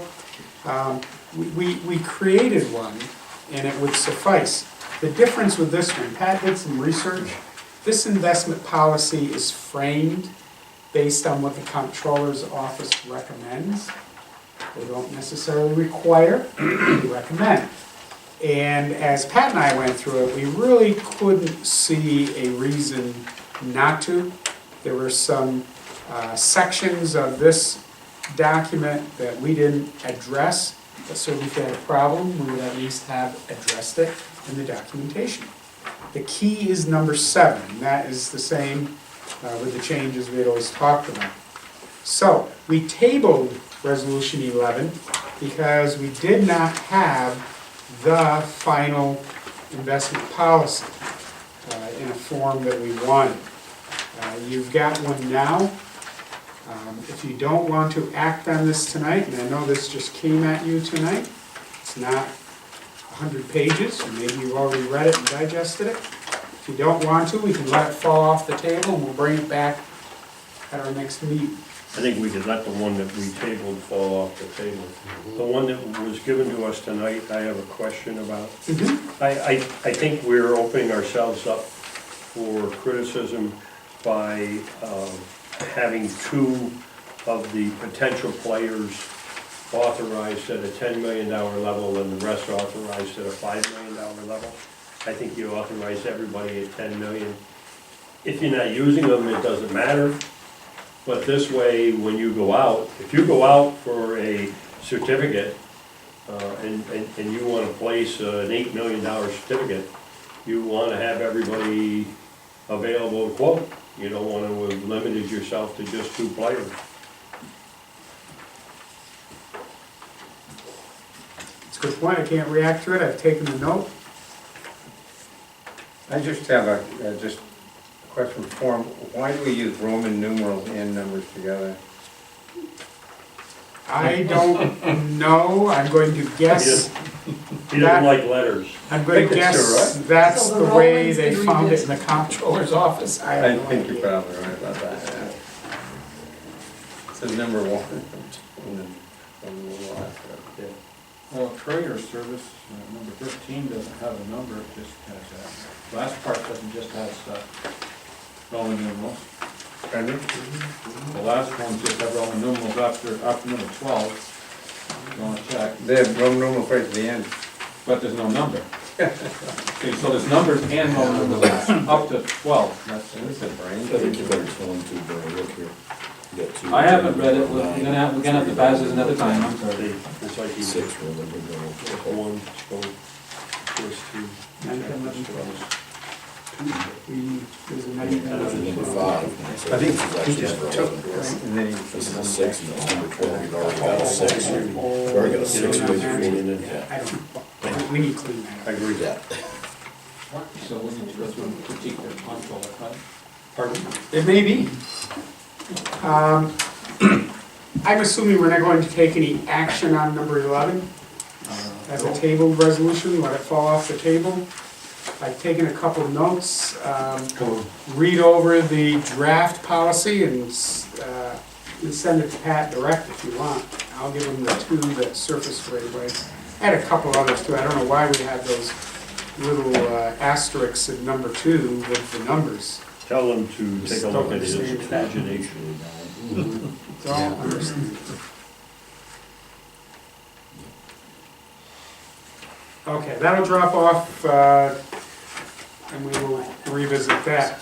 Number 17, we had tabled the deputy town clerk appointment for 2014. I didn't get anything new from Rick. What I would like to do is offer that we pass Resolution 17 as an extension to the existing appointment. I think one of the conversations that came up earlier with John, there's always that question about legitimacy. If we were to pass Resolution 17, the extension of the existing appointment until further notice, then if Ricky has a change, he brings a letter, you change it. Well, according to the new law that they just passed that went into effect, the appointment stands until at which time that the appointer changes. So it doesn't. It probably doesn't matter, but we have a resolution and there's some concern. The previous one was an appointment until December 31st.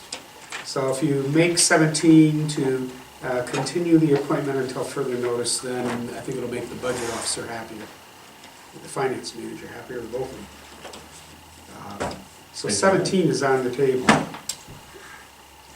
I'm going to, yes, thank you. I'm going to seek a motion to, Bring it up for there. Resolution 17. I don't believe we need a motion to bring it off the table. It was tabled. It has to come back up at this meeting. We don't have to act on it. We can vote it down. You can do whatever you want. But we don't need a series of motions to bring it on the table and another series of motions to do something. I can do it all in one stroke. This one was a lot. I think you did though. I don't think, no, if it's tabled, it just comes back, and if a table motion automatically will come back the next week. If you don't act on it the next week, then it's done. What I would have Resolution 17 read is a resolution to extend the current deputy's appointment until further notice. So I'm seeking a motion for that language. Can you repeat that one more time? A motion to extend the deputy clerk's position until further notice. The deputy clerk's appointment. Clerk's appointment until further notice.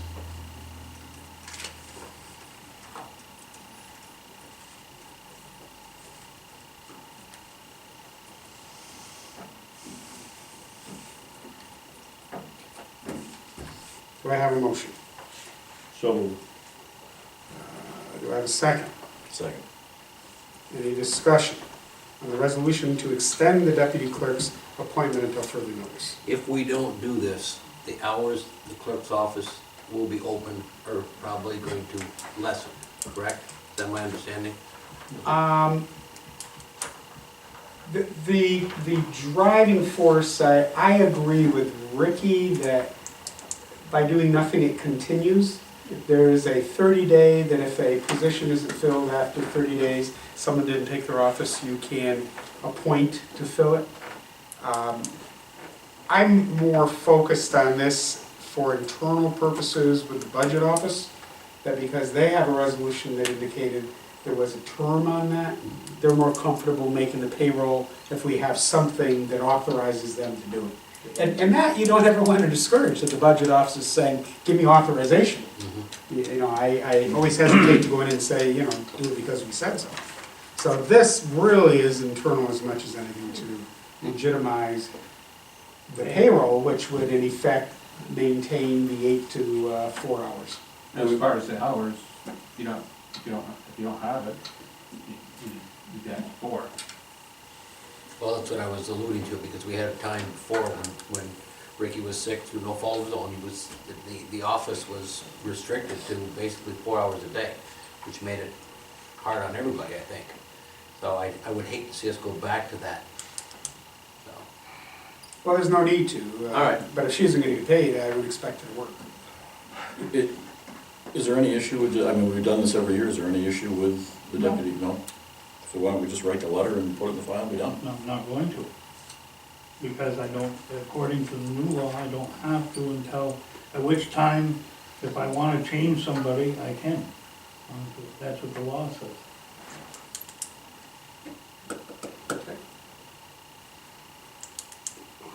All right, we have a motion to extend the deputy clerk's appointment until further notice. Any further discussion? Just one more thing, I would ask that we add to the title of the resolution, extend deputy town clerk appointment for 2014.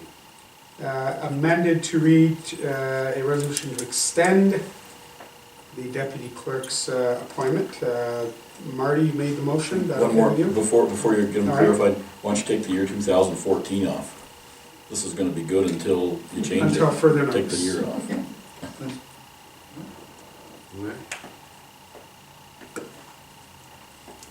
Okay, so we changed the title to read something to the effect of to extend the deputy town clerk's appointment until further notice. We had a motion. Marty, you still comfortable with that? Yes. Paul, Yes. any other discussion? Roll call. Thomas Wood, Yes. Mark Manning, Yes. Paul Moy. Yes. Gerard Remendez. Yes. Bernie Beth. Yes, that resolution carries. The next one we have is number 20 that was tabled, which was Resolution 20 to appoint committees. What I would like to do with this, you don't have the resolution in front of you, is have this resolution read the same as it did for 2013, and we would do the same, change the title, that it would be a resolution to extend committee appointments until further notice.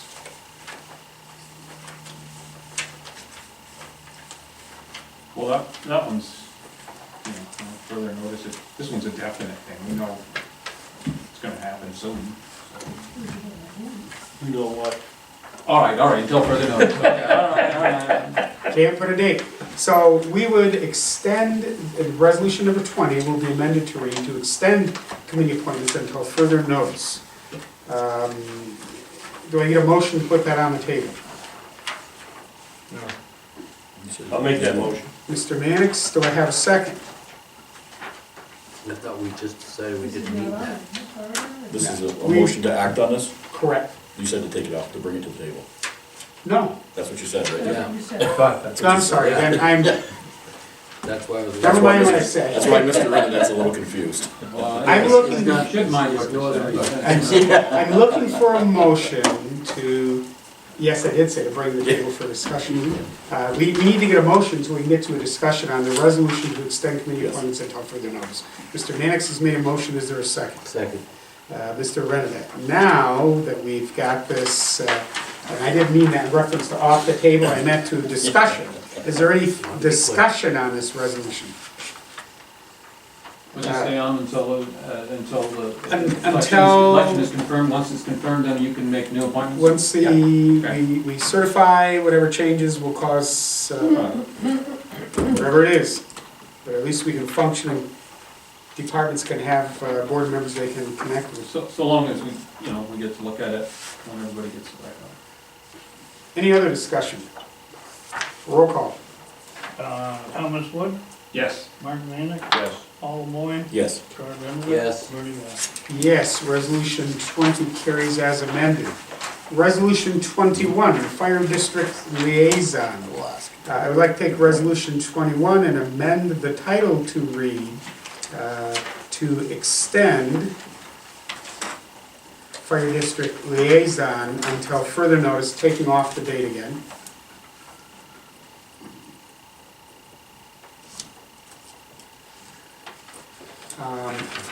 As amended, do we have a motion? So moved. Well, don't we have to like vote to amend it? That's what you said. As amended, do we have a motion? And Paul made the motion. No.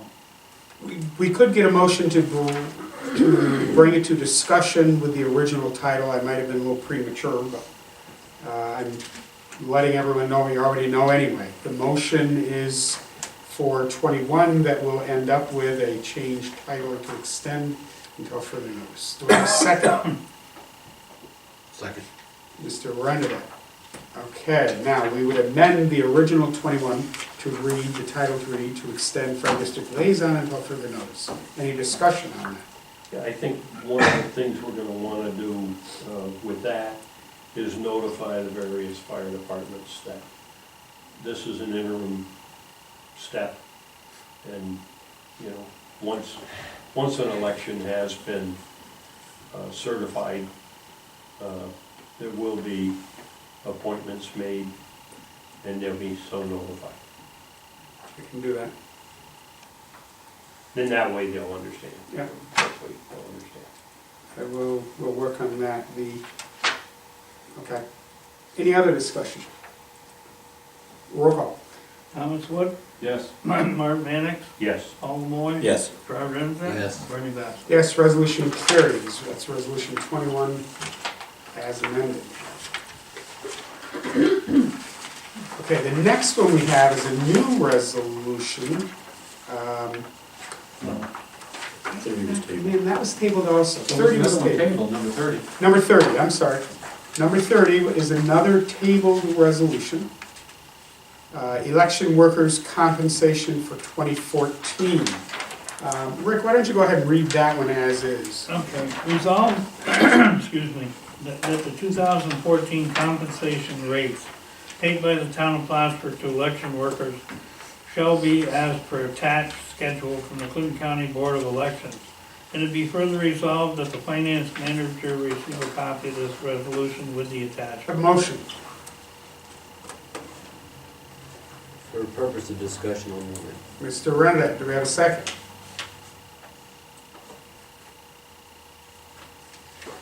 Do we have a second on the motion? So moved. Third, second. Mr. Mannix. Now, discussion. It's my understanding that we don't have any control over the rates that are set by the Board of Elections. Is that correct? Is that a correct assumption? That's a correct assumption. I think the problem that arose over this whole resolution last week was the fact that information has come to light that there were probably 2 areas of the town that were disenfranchised in an action that this town board took by closing down polling places. And I know that 2014 was a bare bones year as far as budget, but I think that it would behoove this board or the new members elected to this board to consider reopening those polling places. And I think that that was the general sticking point on this resolution. But since this resolution does not attach itself to any specific rate other than what the rate was applied, I don't think it tells us that we can't add polling places. I'd like to see this mentioned, that we should move forward with an attempt to reopen those polling places. Anyone else have any comments? Is that something that we can do, or is that something that they're gonna do? Well, I guess where I'd go, I plan to vote no on this. And I would encourage everyone else for 2 reasons. One is the one Jerry mentioned. We've begun to gather some information about number of voters. During the presidential year is always different than the off years. We've begun to identify the number of voters in each district, so we can take a look at the impacts of the move. So we've got a we don't have more than 1 post. 2013 will be a second post for us to compare what was the impact of the number of votes from each district before the move. I think we really need to gather that data. We've started. I've got some on my desk right now. And then number 2, I need to contact the Board of Elections and find out what is it going to take, what is it going to cost. I think we need to know the facts about voting, the numbers, and the cost to reopen the 2. And then you might want to make a decision, which would change the rates. The other thing that I would ask, that I'm going to vote it down for, I've had some conversation with another town supervisor, I'm a little hesitant to say who right now, who, he and I have talked, and he's very concerned about the whole concept of the cost of elections being dumped down to the municipalities. It's a very large number, it's a growing number, and our approach is that we simply see this from the county as an unfunded mandate. And as our county legislators get very concerned with unfunded mandates they receive from the state, they've learned the process well, because that's what we've taken on here. And it grows, and it grows, and it grows, and can be managed at that level much easier. And for some of the smaller towns, it's even harder. You know, we're fortunate, we're a big town, we have 9 districts, so we get to pay even more. So we are going to address this in a meeting with the Clinton County Supervisors Group in the next few days. And I would like to see the temperament of that group, and if we actually have some momentum with the legislature. We are very interested in addressing this with them. So I would say at this point, vote it down. I would love you to vote it down. I also have some problems with some numbers that I'm looking at. In the city of Plattsburgh, they have a population of in excess of 19,000. And they're showing a voter, registered voters totaling about 9,000, 9,500. So let's say basically about 50% of their population they're showing as registered voters. In the town of Plattsburgh, we have a population of about 11,500. Maybe you could stretch it out and say 12, okay? And they're showing for us registered voters of about 7,800. If you took that, you basically have to say that, you know, we don't have any, you know, it's almost like saying we don't have any children in the town of Plattsburgh, population-wise.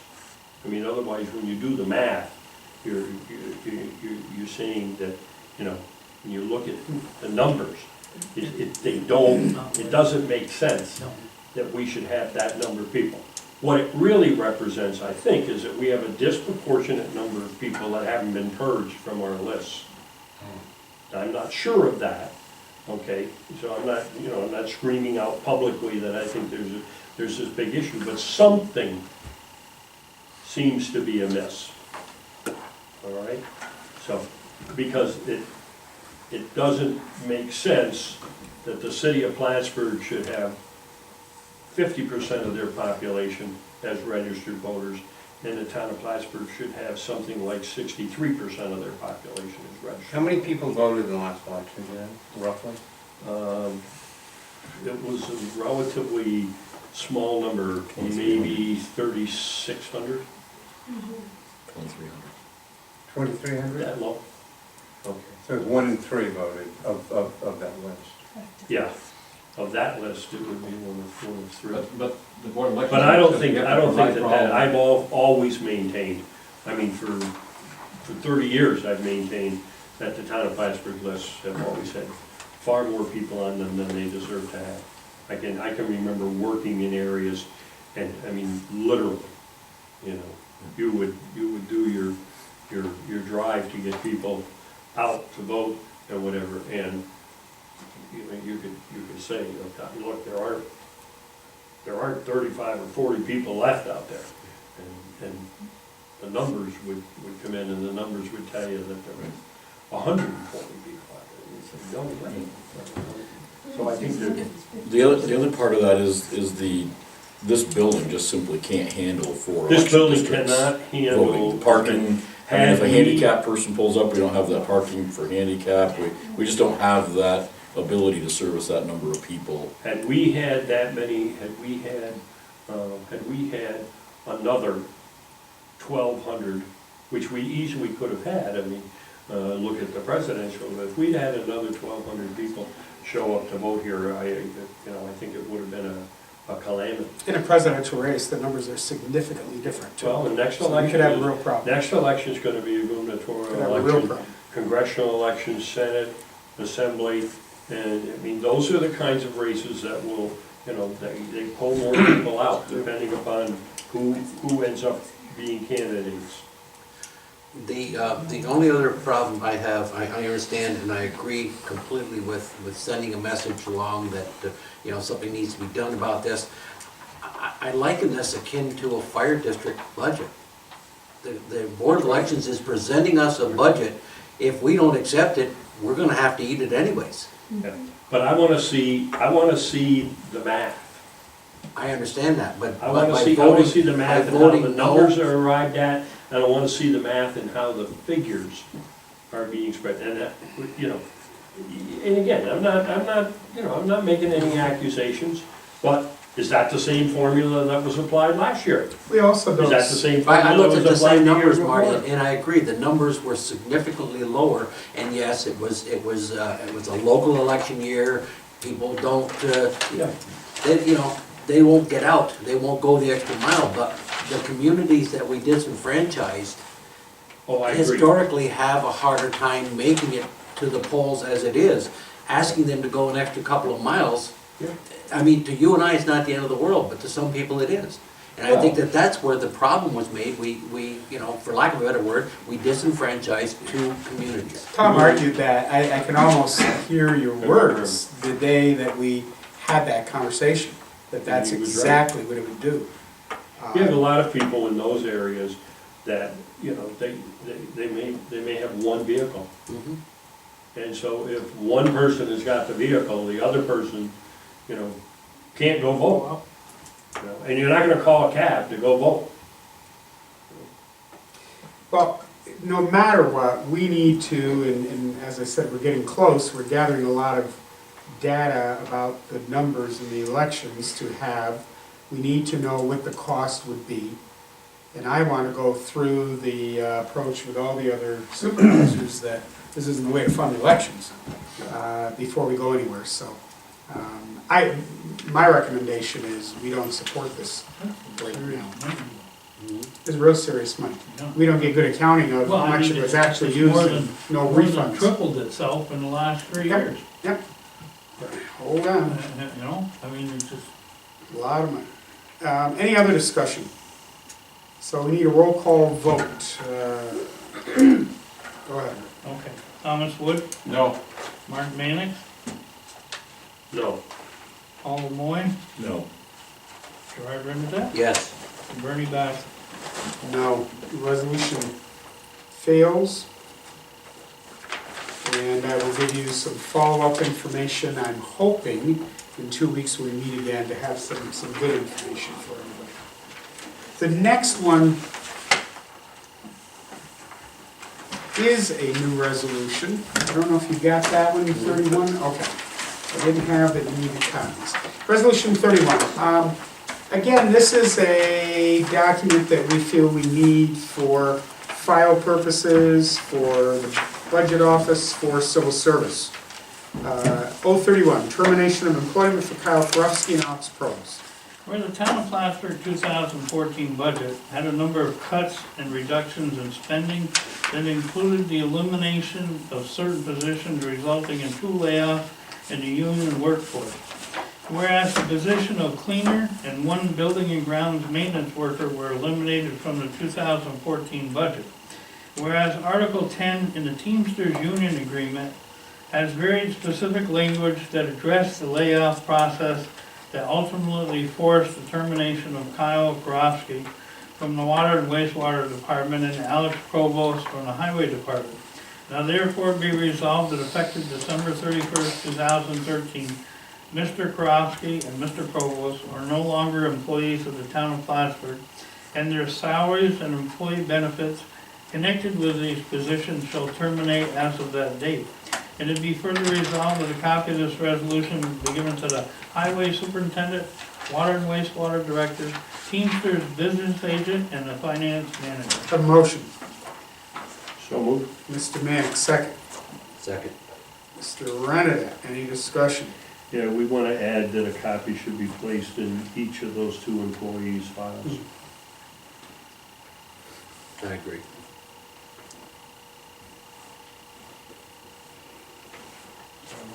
Is this something that's normal?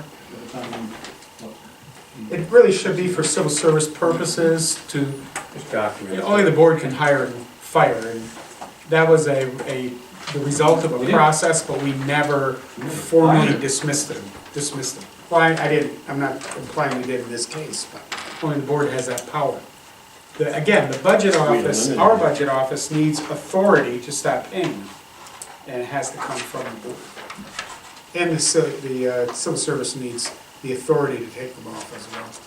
You can't just say they got bumped because of layoffs, even though that is wrong. One in each employee's file, I've got now. Any other discussion? What you're saying then is that if we don't pass one of these things right on time, then people just keep getting paid? That hasn't happened, but it does create a hiccup in the file. Again, you fast forward 5 years and someone says, whatever happened to these people? There's no documentation. Now, I have placed in their files a number of letters concerning the process as it impacted them each time. And I think I shared copies of those. But this is the formal act to terminate their employment. And they were told all the information about that they could, if there was an opening, that they could be. That is on its way to being resolved. Yep. Anything else? Roll call. Thomas Wood, Yes? Mark Vanek, Yes. Paul LeMoyne, Yes. Gerard Renza. Yes. Bernie Bass. Yes, the resolution carries.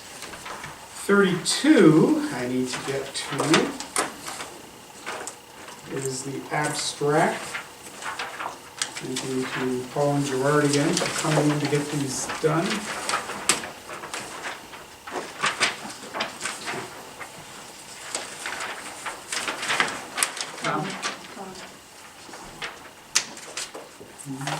Resolution 32, abstract 1A14.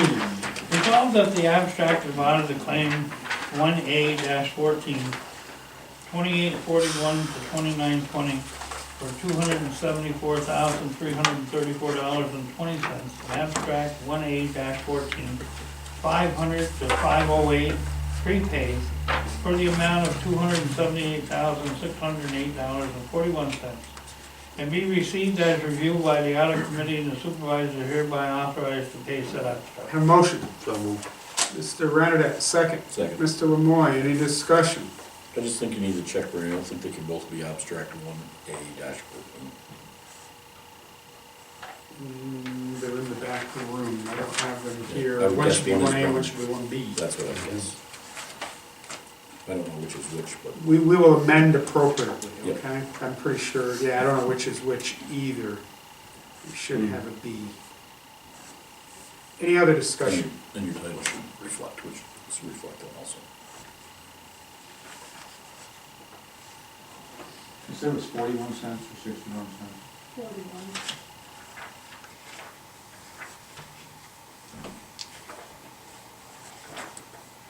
What did you have? What? 61 cents or 41 cents on the second one? 61. That's what I've got. Why do you think 41, Tom? Huh? I thought that's what he said, I'm sorry. That's what he said. 61. Oh, you read it 41? Okay. Did I? I just thought there might be, Yeah, I wrote it down, you No. said 41. Yep, no, 61. Sorry, 61 cents it should be. Any other discussion? Roll call. Thomas Wood, yes, Mark Vanek, Yes. Paul LeMoyne, Yes. Gerard Renza. Yes. Bernie Bass. Yes, resolution carries. Next, I have the minutes. They're not certified. I don't know why, Rick, but we've got them. Is there any problem with them, why they didn't get certified that you're aware Oh, of? no, I forgot Just to didn't get sign. to it? I signed 2 of them and didn't sign the third one. There's 3 more.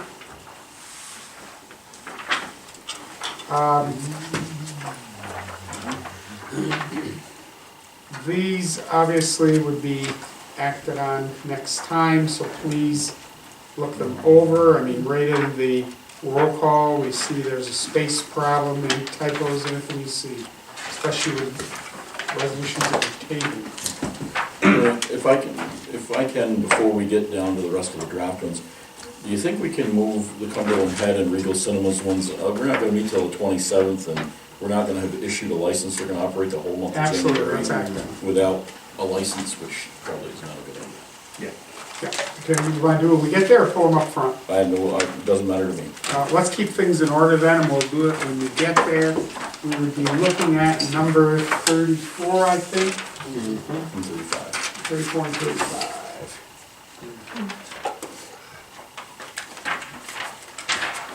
Okay, so the next one, just so it flows in order, we've got the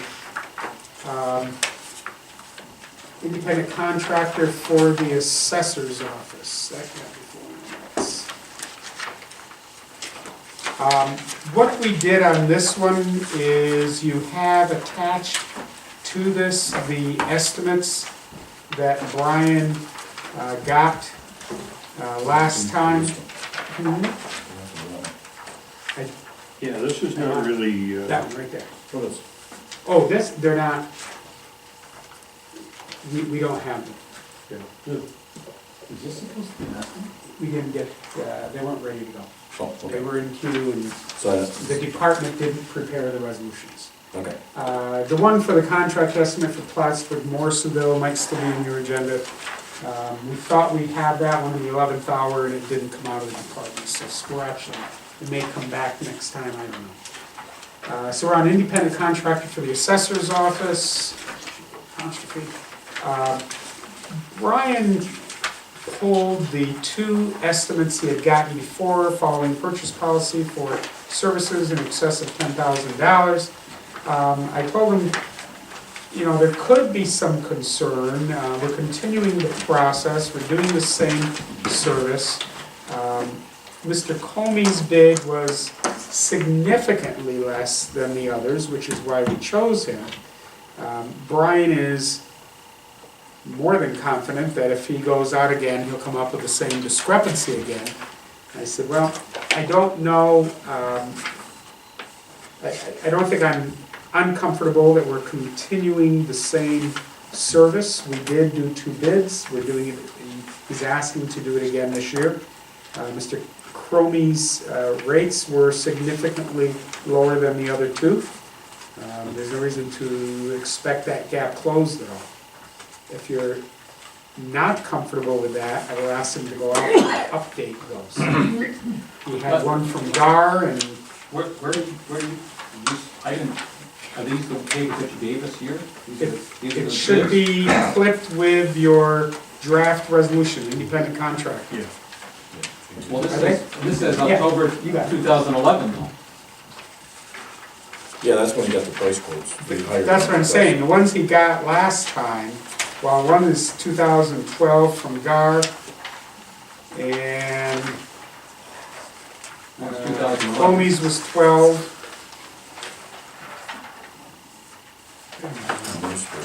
Municipal assessments, Cromie's is 2014. That's right. Yeah, Cromie's 2014. He needs to ask for proposals from other people from 2014. well, this is, Larry was ready to, Larry's ready to go again for 2014. We stopped and said, no, that won't pass the resolution because our purchase policy says you have to have bids. So what Brian has brought forward is the bids that he solicited before No, in 2012. that doesn't go You through. can't do that. And he knows that, You can't do that. you know? That's, he needs to be talked to, Bernie. That's ridiculous. I'm not gonna pass anything like that. How much was this for? I think he's got 30. 30,000. 30,000. Yeah, It's gotta go out to formal competitive bid then if it's over. Well, it's a $12,000. professional not for service. professional service. It's two quotes. So I will have him update his quotes before that comes back around. Now, did he budget this in the budget Yes, this year? and that was kept in. Because I thought flight, the overflight for the Spectrometry. pictometry. Pictometry, I thought that was supposed to be this year. That's been done. And there's different prices then for this company based on pictometry versus versus having to go in person. We've got two or three different things here.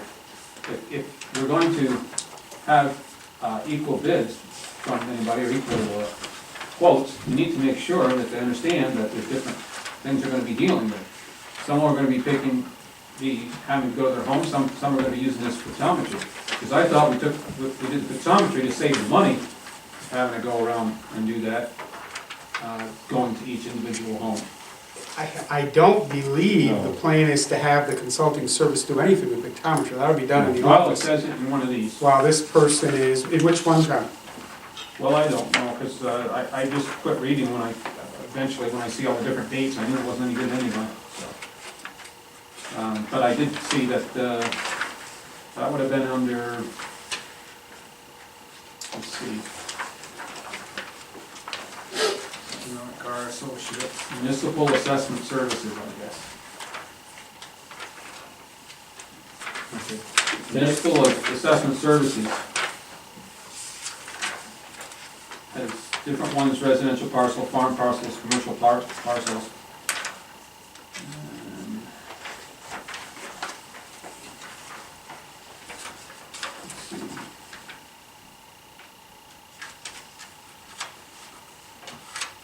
Bernie, did we lay out anywhere the specifications as to what they're supposed to do? I believe Brian did, yes. We'll have to get that from him when he solicited the bids. Okay, he gave much specs. Yep. Well, I don't know, cost estimate for desk verification process.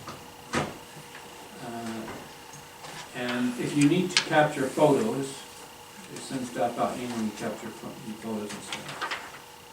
And then there was identified digital photos. I believe those are field photos of the property of the buildings, using a digital camera, not pictometry. I'm gonna pay somebody to use our pictometry. Preliminary estimate is between 35 and 45 or 75 to 100. Well, let's just start over with that. We'll start with Brian's bid specs, we'll get the updates, then we'll go from there. But if we're going to have, if they're doing two different things, if they're going to be having pictometry or if they're going in person, then we need to be able to put that in the specs. Okay? I'm sure I saw it in here, I know I read it. You do, and one of them makes comment that they're able to do that, and the other one doesn't. I know. But my concern is, in each instance, Bernie, in 2011 and in 2012, he got 2 quotes only, okay? And in 2011, he used one as an alternate to Chromie, and in 2012, he used a different one as an alternate to Chromie, okay? I just think, we're not getting, he's not culling the marketplace, shall I say, in terms of finding out what's out there. I think we should ask him, if we're gonna spend $30,000 or more on this process, we ought to get 3 bids. I don't know if he was able to get 3 at the time he did it, but we'll find out. We'll find out. Okay. Then you've got the building maintenance draft, codes and zoning. Now, the thing I want to know, codes and zoning, the next one in the sequence is a monthly. You've also got a codes and zoning yearly. And these will have to be put in the right order. I discussed that with Deborah today. Then you've got the historian's monthly report, Parks and Recreation monthly, planning monthly. We go next to the town clerk's monthly, and then it's The the town clerk's It's yearly. Well, there's both. But they both say monthly. No? Mine says One yearly There's one report? yearly and one monthly, but they both say monthly. It does, Tom's right. It says at the header, Town Clerk Monthly Report, January 1 to December 31. It does say monthly in the header. So I just changed that to yearly. Can't, that's in the computer. Well, we'll white it out and type it in. Oh, yeah, you'll have to, because that's the way it comes up. It's a You can't put yearly in the computer? No, I just punch year, I asked for a yearly report, and that's what it printed. So they get some white out and put yearly, That's okay. okay? Yep. But it does get confusing, and that's why I wanted to make sure we're, so we had the town clerk's monthly, then you have the codes and zoning year end. Then we go back to the town clerk's year end. Okay. All right, and we do need to change that. I think Tom's got a good point. We look at these things and the cues can really throw us. Then we get to Cumberland 12. And the suggestion has been to give this one a number. Cumberland 12 would be 34. Cumberland 12 Cinemas License Application. Are you caught up with us, Rick? All right, 34. Go ahead and read. Whereas to comply with the town of Plattsburgh codes and zoning laws, Cumberland 12 Cinemas has applied for a license to conduct and operate a cinema Good. known as Cumberland 12 Cinemas located in the town of Plattsburgh at 18 North Bull Lane, Route 9. Whereas said application was applied and received for a license and a fee of $500, and whereas Code Department has completed their inspection and has found Cinema 12 to be in compliance with all local laws and New York State regulations and codes, therefore be resolved to receive and place on file an application for a license to conduct and operate Cumberland 12 Cinema. And it is further resolved that the town clerk is hereby authorized to issue said license for a period from January 1, 2014 through December 31st, 2014. A motion. So moved. Mr. Renner, second. Mr. Wood. Any discussion? Just because I made comments when this was printed up, I'll just make the comment that these were done in a timely manner. I was concerned that maybe it wasn't done in a timely manner. We faced this 2 years prior. We did have an inspection done by the codes office on letter dated December 17th. We have a receipt from the town clerk showing with December 26th that the check was received, so. And that was pretty timely. Rick's letter didn't go out until December 17th. That's something you really want to get out November 17th. It was in Danielle's computer, so that and the liquor licenses and all of that stuff, and it just slipped through the cracks, those two. You know, because I was more concerned with the liquor license stuff than I was with these, and that's what I followed. And a good suggestion to do those tonight, a little more reason these places need to get their license. They complied when we asked them, so we need to respond. So, good. Any other discussion? Roll call. Thomas Wood? Yes. Mark Manning? Yes. Paul Moy? Yes. Gerard Bernadette? Yes. Bernie Bassett? Yes, resolution carries. That would take us to Regal, which we will make number 35 for all the same reasons and with all the same discussion. We're going to change that header to January 13. Regal Cinemas license application. Whereas to comply with the town of Plattsburgh codes and zoning laws, Regal Cinema has applied for a license to conduct and operate a cinema known as Regal Cinemas located in Champlain Center North in the town of Plattsburgh. Whereas said applicant was applied for and received with a license fee of $500. And whereas the code department has completed their final inspection and found Regal Cinemas to be in compliance with all local laws and New York State regulations and codes. Therefore be resolved to receive and place on file an application for the license to conduct and operate Regal Cinemas, and it is further resolved that the town clerk is hereby authorized to issue said license for a period from January 1, 2014 through December 31st, 2014. The motion. So moved. Mr. Mannix, second. Second. Mr. Renadette, any discussion? Yeah, this one, Bernie, I was on the impression that this one was timely as well, but now looking through the paperwork, the cinema was not inspected until January 3rd, according to Alan Reese's letter. The receipt was January 8th of the check. This is strike three as far as I'm concerned for Yeah, I reasons. thought we made that pretty clear last year. I think, again, the information went out on December 17th. A huge difference with Regal, you're dealing with corporate. And I think, Ricky, you ran into that a couple of years ago. They were pretty nervous down at the mall that we might close them down, and they were trying to get the check. That's why we really need to, especially with Regal, begin the process from here. But again, Bernie, it begs the question, why didn't we shut them down? This is the third year in a row. Why didn't we shut them down? But I think in deference, when we don't send out the notice till the 17th of December, mail being what mail is in our country today, I have a tough time. I mean, actually, if you look at it, we had the check back, you know, in pretty short order. But Marty, my fuel oil bill is due on the 15th of the month. Every month, 15th of the month. I know that I've got to make my payment by that time, or I'm in violation of my agreement for the automatic delivery of the payment plan. I don't see where this is any different with Regal Cinemas. This is the third year in a row, and they should have been notified the last two times that they were late. Well, they did. I called them and faxed them a copy of it on the 7th. So, So they were aware of it, but it has to go through the process, or whatever, who issues the check out of. I think what Jerry's alluding to though is it's no big secret that they applied for a permit last year, and we're gonna have to apply for a new one this year. It's no big secret that it comes I know due it's coming. December 31st. Right. I don't think we have anything in our system to penalize them for what they're continually doing.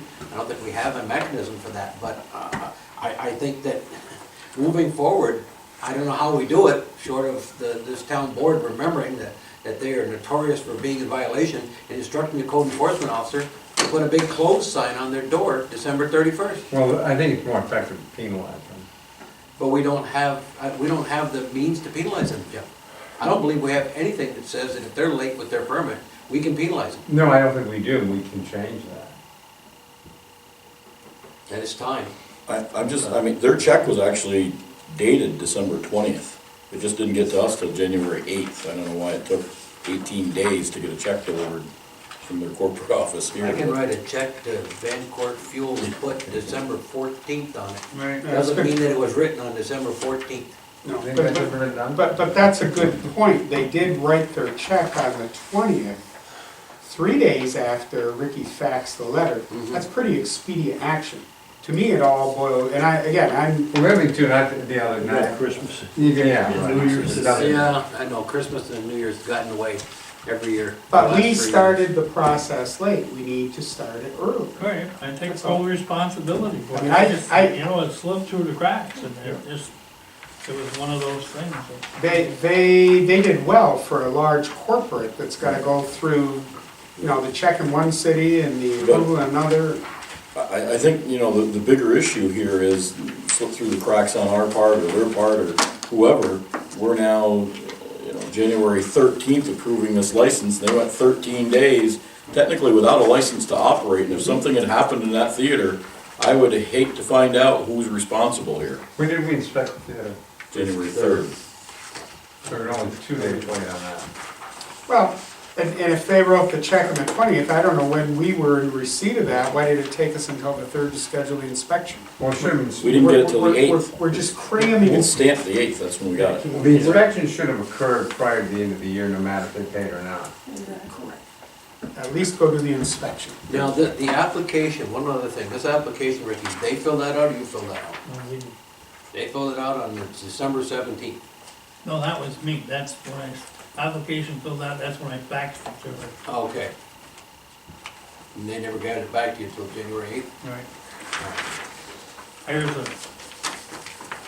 I will speak with Steve about doing the inspections irregardless of any Oh, yeah. permit. Before I the end sent of her, December. I sent her a copy I of this thought we did that letter. last, we said that Well, last time too. Copy of I the thought, letter, and then I faxed No, we her a didn't. copy we do of it the again. letter I too. don't know. So, I can't say I didn't, but obviously it didn't happen. Used to them. You should probably have this done before December 25th, right? Mhm. Yeah, because you roll into the end of the year meeting, that needs to happen before our end of the year meeting, approve it for the following year, because, relying on what date you're gonna jump around Christmas and New Year's with that date, and that's, Any other discussion? Roll call. Thomas Wood, Yes.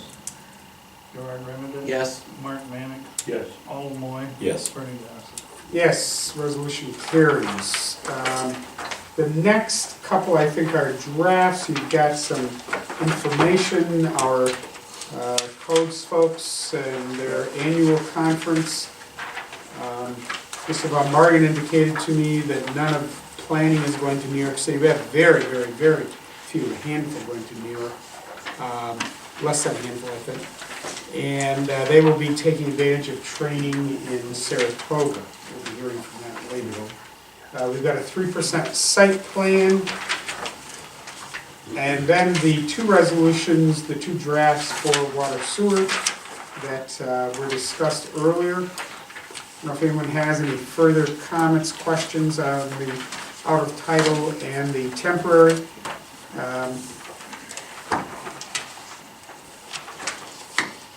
This doesn't give them any standing for longevity or anything else, does it? Nope. And as you can see with the temporary, this would be bringing Kyle back, which, because of his knowledge, is a huge asset to the department. The per hour rate considerably less. Yep, it's low, but But it's work. we're lean, it's work, that's right. Right. That's my agenda. Can I ask a quick question about resolution 11? It fell off the table, I mean, I guess it died. But you Right. have another one that's gonna be resolution 11 next? No, It won't be. So there is no resolution 11? 11 will just be in the history as a Avoid. tabled resolution that never was passed. Okay, so this new investment Will be policy, a new number okay, in sequence. thank you. Never return. I only hesitated not to say yes, can I ask a question, because usually your questions about the numbers seem to be quite extra. Well, I just wasn't sure what, Yeah, how that's a that good was gonna question. work, you know? You know, I mean, we don't do that every day, and Exactly. I don't wanna do it right. Okay. So, I think he says 9:20, I'm going to close this work session. I don't know, Jim wanted to have an executive We session. have 7. You can go right in and it's What at did you say, 9:20. And the residential was done here. You gotta swear me in. Yeah, I'm gonna do you and Mike both while you're Well, going. first of all, they said there's 30, can I watch? there's 11,000 people. See what it looks in the like? town plan, or 12. 3,600 voted, but only 7,000 registered. I don't think he was impressed because, you know, probably don't Because need the it. ones that aren't registered, Oh. hell, Oh, jeez, who's going to New York? Passed and. hell no. But they Wanna go? base the percentages on it. Plus, the Jared's reason right. they have fewer districts is because they didn't want You to might want have. that, sir. You We get a might count see the there. value out of it. It was their. Jim, you're not going down? Saving town money. 7 districts. Exactly. So, Bernie, we must have saved quite a The bit. town wanted that. They had both of them sitting right there. They both came in here. I'm sitting. Town tried to cut it Yeah. down. And the presidential was voted right here. I wasn't there for it. For me to go and budget. I was surprised, I'm gonna take some session most of the time, but no, it's off the. So we've got 50 Don't know. You're going. That was, So now we got both. but Well, in some respects, they might be going to those. It takes today. Okay, They're gonna go to the, Yeah. And then you all made the right comments afterwards. Joe, Chris, the thing is funny, I thought, I think, you know, the whole thing was, the press is, but a lot of days, you know, they said, look, we got ads. Not that there isn't some kind of road, it's a big ticket, you know what? Programs conditions saying, Association. I don't know, I Fold. think, probably initially. I don't want that to happen because of the resources. There were some That big meeting made not gonna happen. There's a way that you can use it. That's not it. No, they did residential. That was 2 years ago. Because we have our two combined, like, half of the first residential elections, because they were all the same. And they didn't want it, I don't know why, they used to have to have. Yeah, because they wanted seven districts instead of 9, so they didn't have to work. Well, duh. Well, they could put them in different places, but.